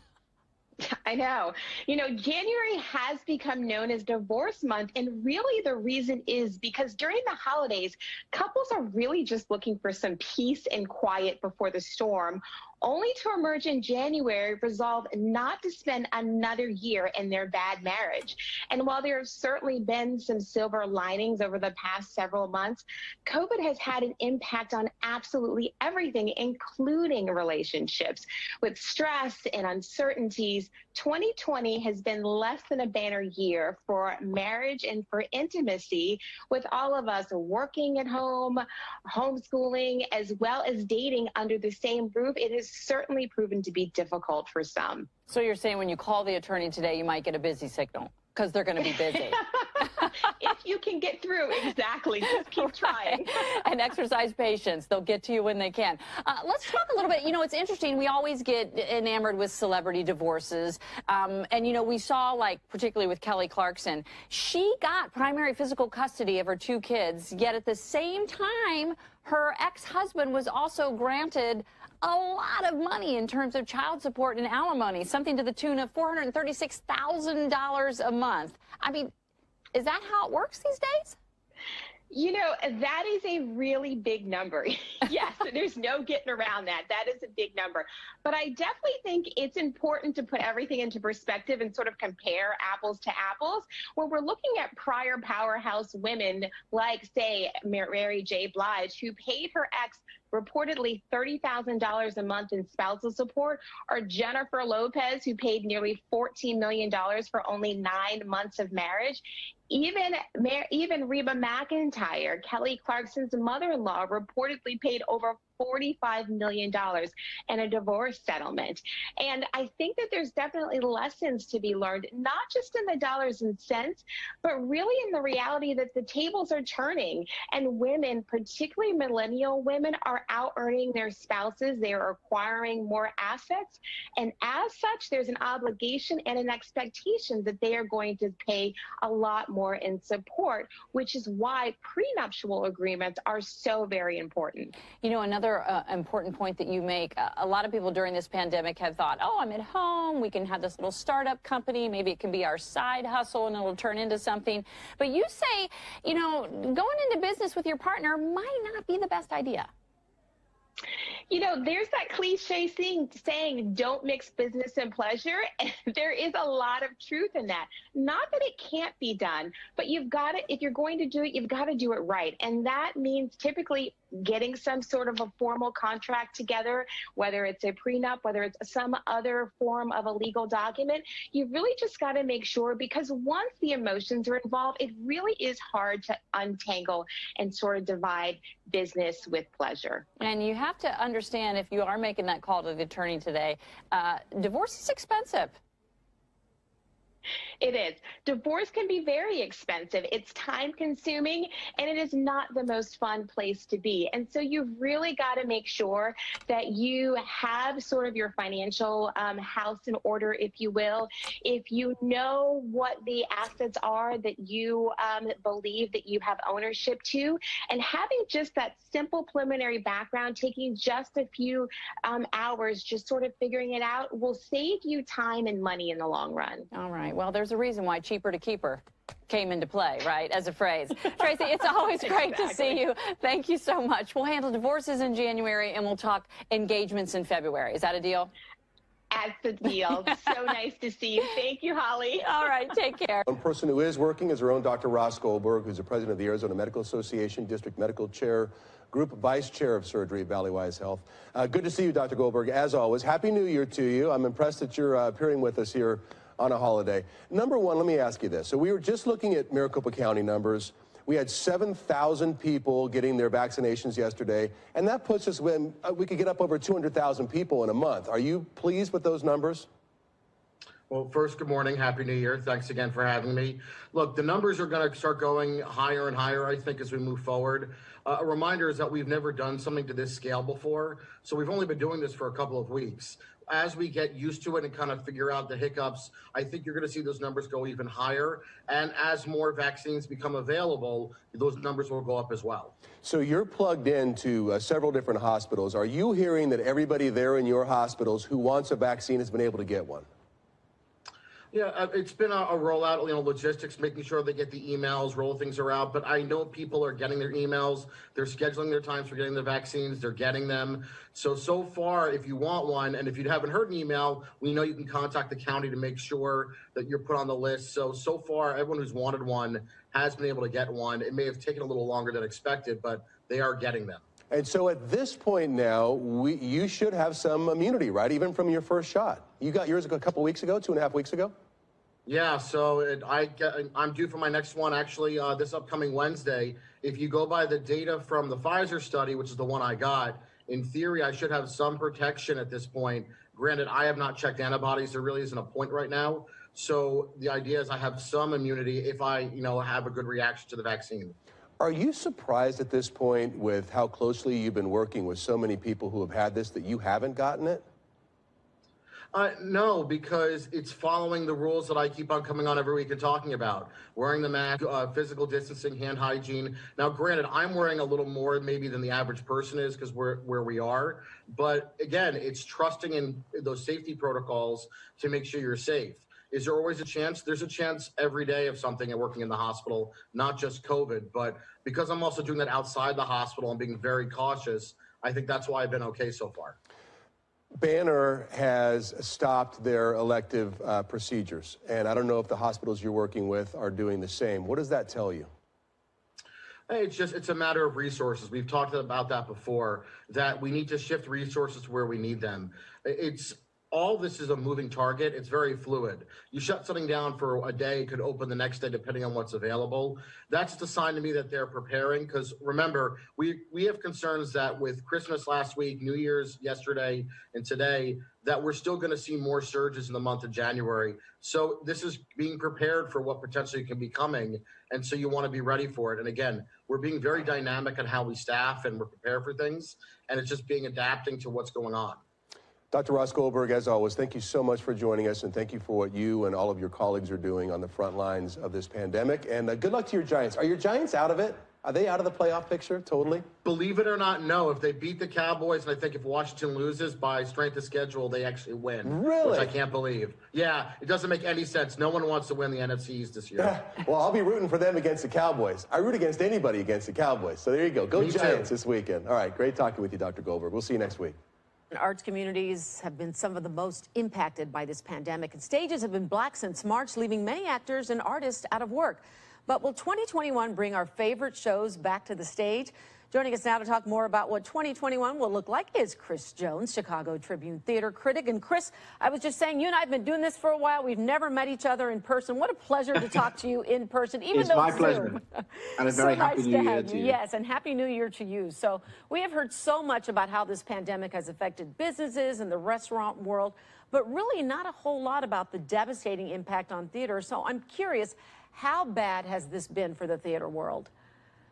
Well, it's been really terrible. I mean, there's not two ways of saying it. I mean, the theaters have been dark since March. I remember I was in New York watching the Broadway theaters close down on the last night they were open, and back in Chicago, all of the theaters, that everything from the downtown theaters that people know where the big shows are to the small storefront theaters have essentially not been able to do anything.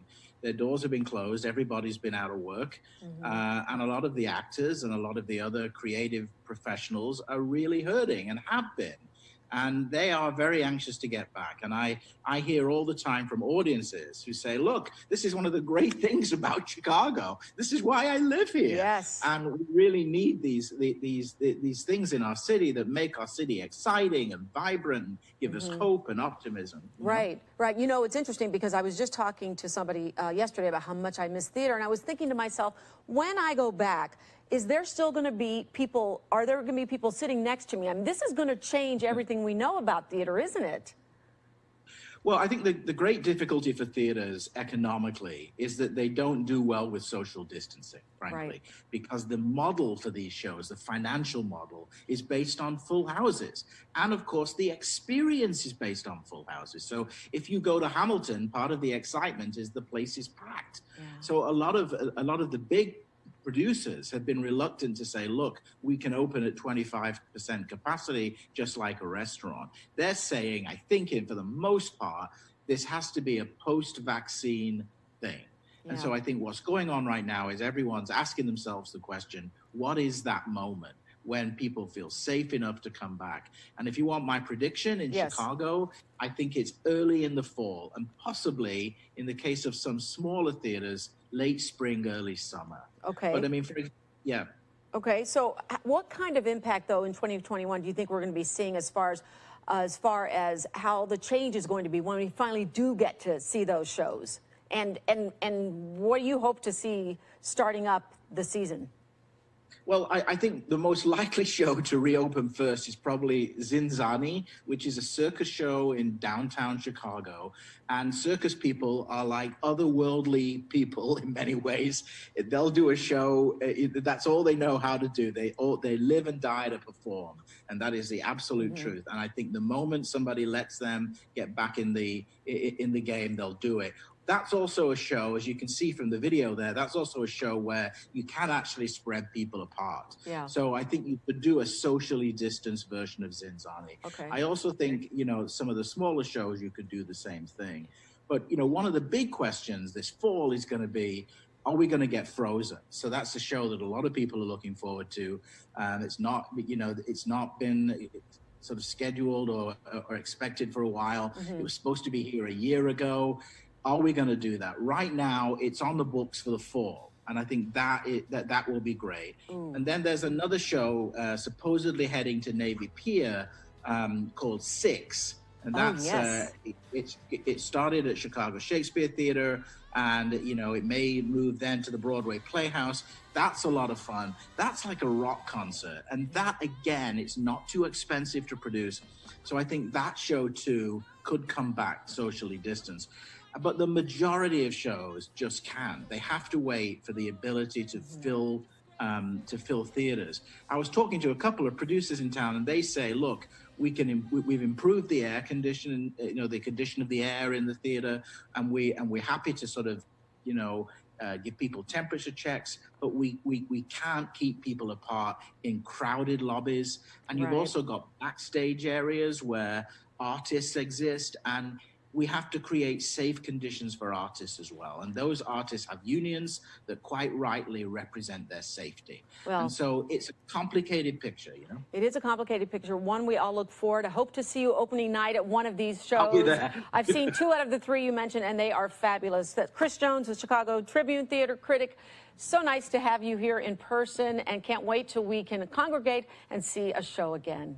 Thanks so much for joining me this morning. And there is no question a lot of us have been dealing with COVID by sitting on the couch watching endless hours of TV.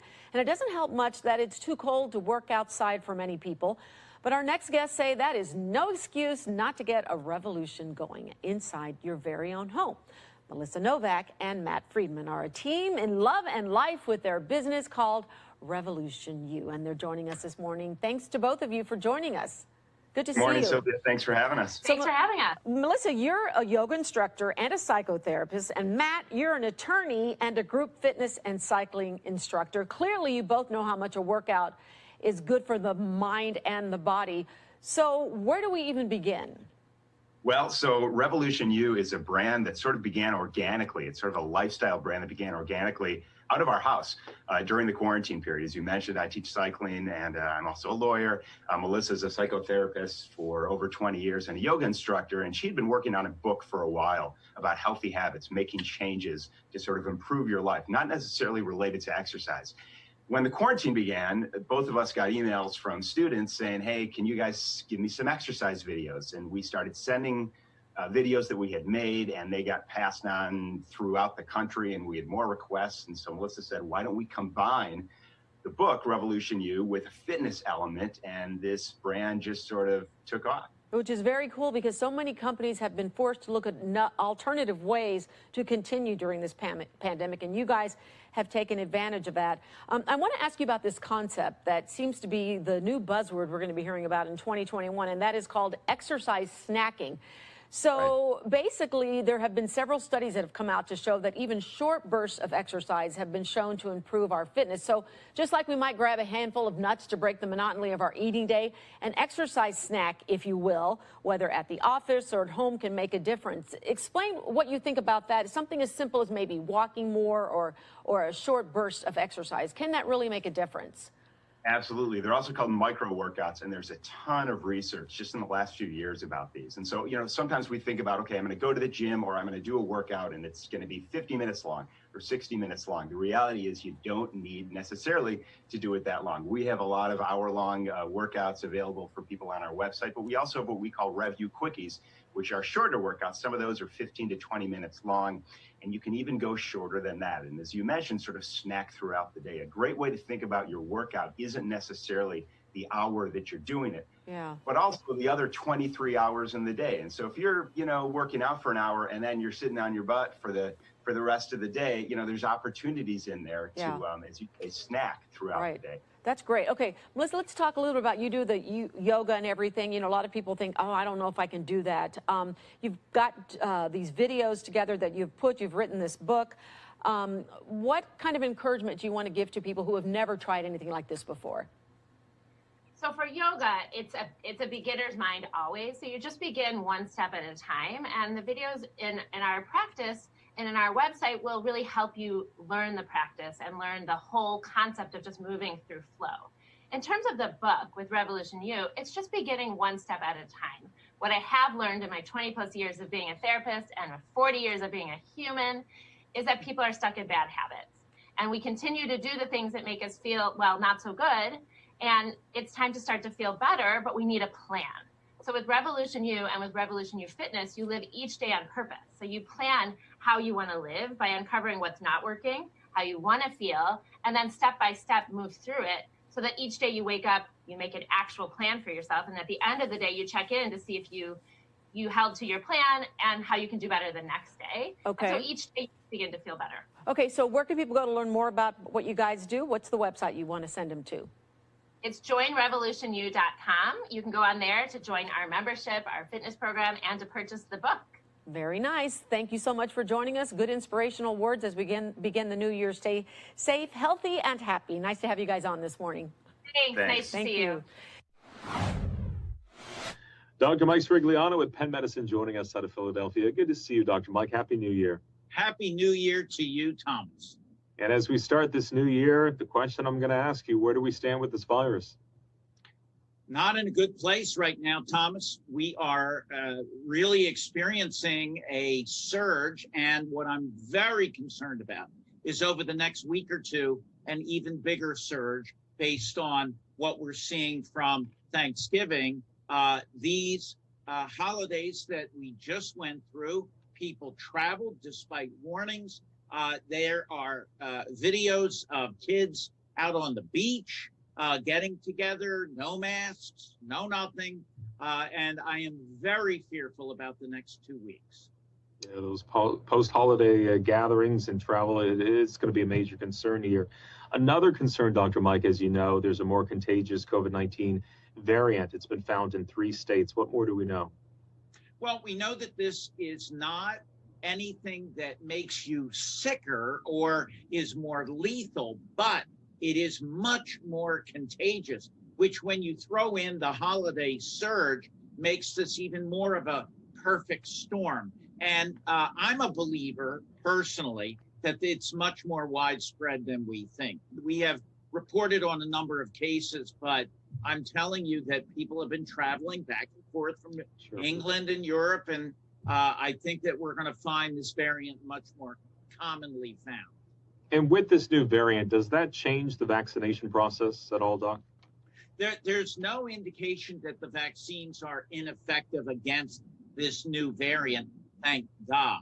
So what we need to do is stay the course, get your vaccination, and we then move on. So there is so far no indication that the vaccines that we have are ineffective against this. So that's very good news. However, we may need booster shots down the road.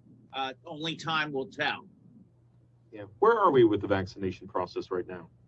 Well, we're slower than we'd like to be. There were some estimates that we would have 20 million doses administered by the end of 2020. Unfortunately, we only had about 2.7, 2.8 million given out. So we need to do a better job at that. And we really need the federal government, in my humble opinion, to step up and start the process. Remember, one of the problems with using local folks like me is that we're being overrun right now with cases, and there aren't enough bodies out there to administer the vaccine. So we need some help. And I believe ultimately that military intervention in terms of setting up field hospitals, tents, whatever you want to call it, will be able to inoculate many more people in a much quicker fashion. So right now we're slower in the process, but at this point, who is receiving the vaccine? Well, we started with healthcare providers in harm's way, and they have been working through them. Now they are starting in many locales, nursing homes, people at high risk. And remember that there are these tiers of categories that have been laid out. And so we are slowly moving into people that are elderly and citizens that are high risk. So hopefully before too long, anyone that wants the vaccine will be able to get access to it and get it. And a question I receive a lot, I'm sure you do as well as a healthcare provider, will children need to be vaccinated? Really good question. Ultimately, we would like everyone to get vaccinated. We just need more data. Now, according to Dr. Fauci and other published reports, they are studying two groups of people as we speak this month.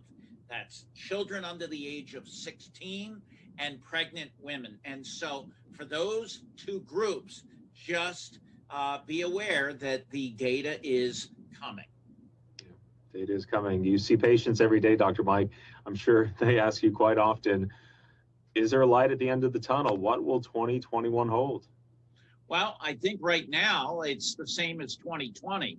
We're going to be in some very dark times right now, I believe, through the next 4 weeks, 6 weeks. Hopefully, with the advent of spring, we will then be able to get more and more people immunized, and we will be able to slow this virus down and ultimately get back to some sense of normal life. I'm actually thinking, based on what I've heard and what I've read, in the fall, we may be in a much better place than we are right now. How has it been so far dealing with influenza and COVID? I've seen very, very, very low numbers of influenza. In fact, we have made a great effort to get everyone immunized for the flu. However, we've not seen many cases, and that's a tribute to the fact that people are wearing masks and socially distancing and using hand sanitizer, all those things. So that's why we're seeing lower numbers. And I know there is some concern, some questions. If I received an influenza vaccination, can I also get a vaccination for COVID? Well, hopefully we got the flu vaccine already. Remember, the ideal time to get the flu vaccine is around October. Now, when you get the vaccination for COVID-19, the recommendations have been not to get other immunizations in close proximity.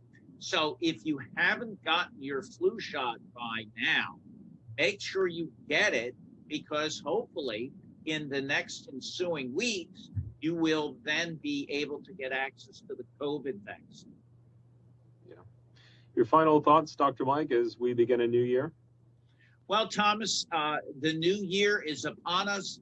However, the virus has not changed. It's still around, and it is still a significant problem. What we need to do is realize that even though the year has changed, we're still fighting this fight. We need to do what we can and what we have control over. And what is that? Wearing a mask, socially distancing, avoiding large crowds, be safe, be smart, and we will get through this. You will get your vaccine, and you will be able to live a normal life at some point in the future. Certainly will. Words to live on. Dr. Mike Sirigliano with Penn Medicine out of Philadelphia. Good to see you, Dr. Mike. Always a pleasure, Thomas. All right, and my name is Andrew Kraft, and we want to thank everyone for watching tonight on News Now from Fox. We've shown you a lot of live events throughout this Monday, the January 4th. We'll be showing you a lot more live events come tomorrow as we kick off our special coverage of the Georgia Senate runoff races, the two races that we've been following very closely here on News Now from Fox. We've been bringing you all the live events surrounding them. We've been bringing you reporters in the field who are at those events almost daily. So the time has come. It is tomorrow, and we will be following all the angles and the political stories that really go into this kind of last holdover race, these two races from 2020. Remember, we're in the first full week of 2021. A lot of people thought that some of the political news would die down a little bit now that an election has come and gone, but that is not the case. This week is turning out to be quite busy already, so we'll be covering that on Tuesday and on Wednesday. We'll have live coverage of the joint session of Congress between the House and the Senate, where Congress essentially has to count the state's electors and certify the win. So we've already heard from Senate Republicans and House Republicans that some of them plan to object to that certification and contest that. As you know, that offers up hours of debate to kind of go back and forth on why they're actually contesting it. But there's no doubt in our mind here at NewsNOW from Fox that come January 20th, Joe Biden will be sworn in as the nation's 46th president, and we'll also be having live special coverage of that as well this month. So shaping up to be a very, very busy month, but we don't just cover politics here on NewsNOW from Fox. We cover the stories, the biggest breaking news stories of the day in, hard news, breaking news, entertainment, the coronavirus pandemic, the vaccine rollout, and what have you. So there's always so much to cover here. But as we do at this time of night, we do like to play out for you on what we call our overnight playlist. That's essentially a collection of the live events that we've shown you throughout the day, throughout the morning and the afternoon. So we're going to start off with replaying the president's rally there in Dalton, Georgia. It's about an hour and a half, and then we're going to play out for you some of the Democratic candidates' campaign stops as well throughout the Peach State. And then we're going to go and do some of the more lengthy press conferences about the coronavirus pandemic. Remember, here on NewsNOW from Fox, we do bring you press conferences and daily updates about the coronavirus pandemic throughout the country, through state and local officials, including the really major hotspots, New York, New Jersey, here in Arizona, Florida, California, and what have you. So that's a major part of the coverage here on NewsNOW from Fox. And then, as you know, we have our East Coast outpost there in Orlando, Florida, and they shepherd the morning AM coverage in the Eastern time zone. So they'll be starting up again 6 a.m. Eastern in Orlando. Familiar faces you may recognize: Regina, Rain, and Pilar. And then we'll take it over at 11 a.m. Eastern here in Phoenix, Arizona, with myself, Christy Connor, and Daytona Everett.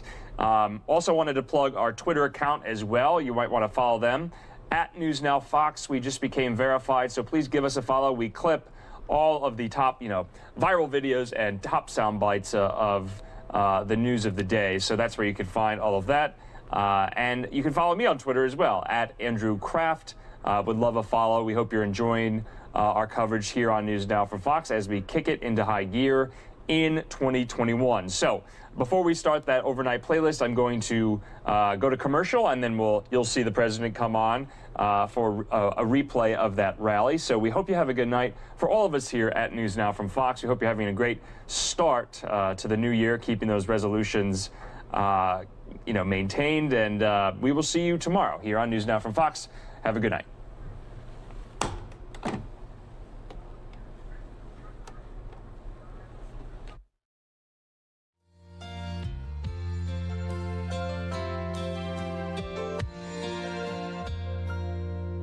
From the lakes of Minnesota to the hills of Tennessee, across the plains of Texas, from sea to shining sea, from Detroit down to Houston and New York to LA, where there's pride in every American heart, and it's time we stand and say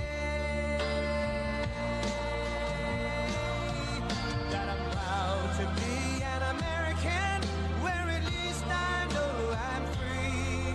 And I won't forget the men who died, who gave that right to me. And I gladly stand up next to you and defend her still today. 'Cause there ain't no doubt I love this land.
Well, I want to thank you very much.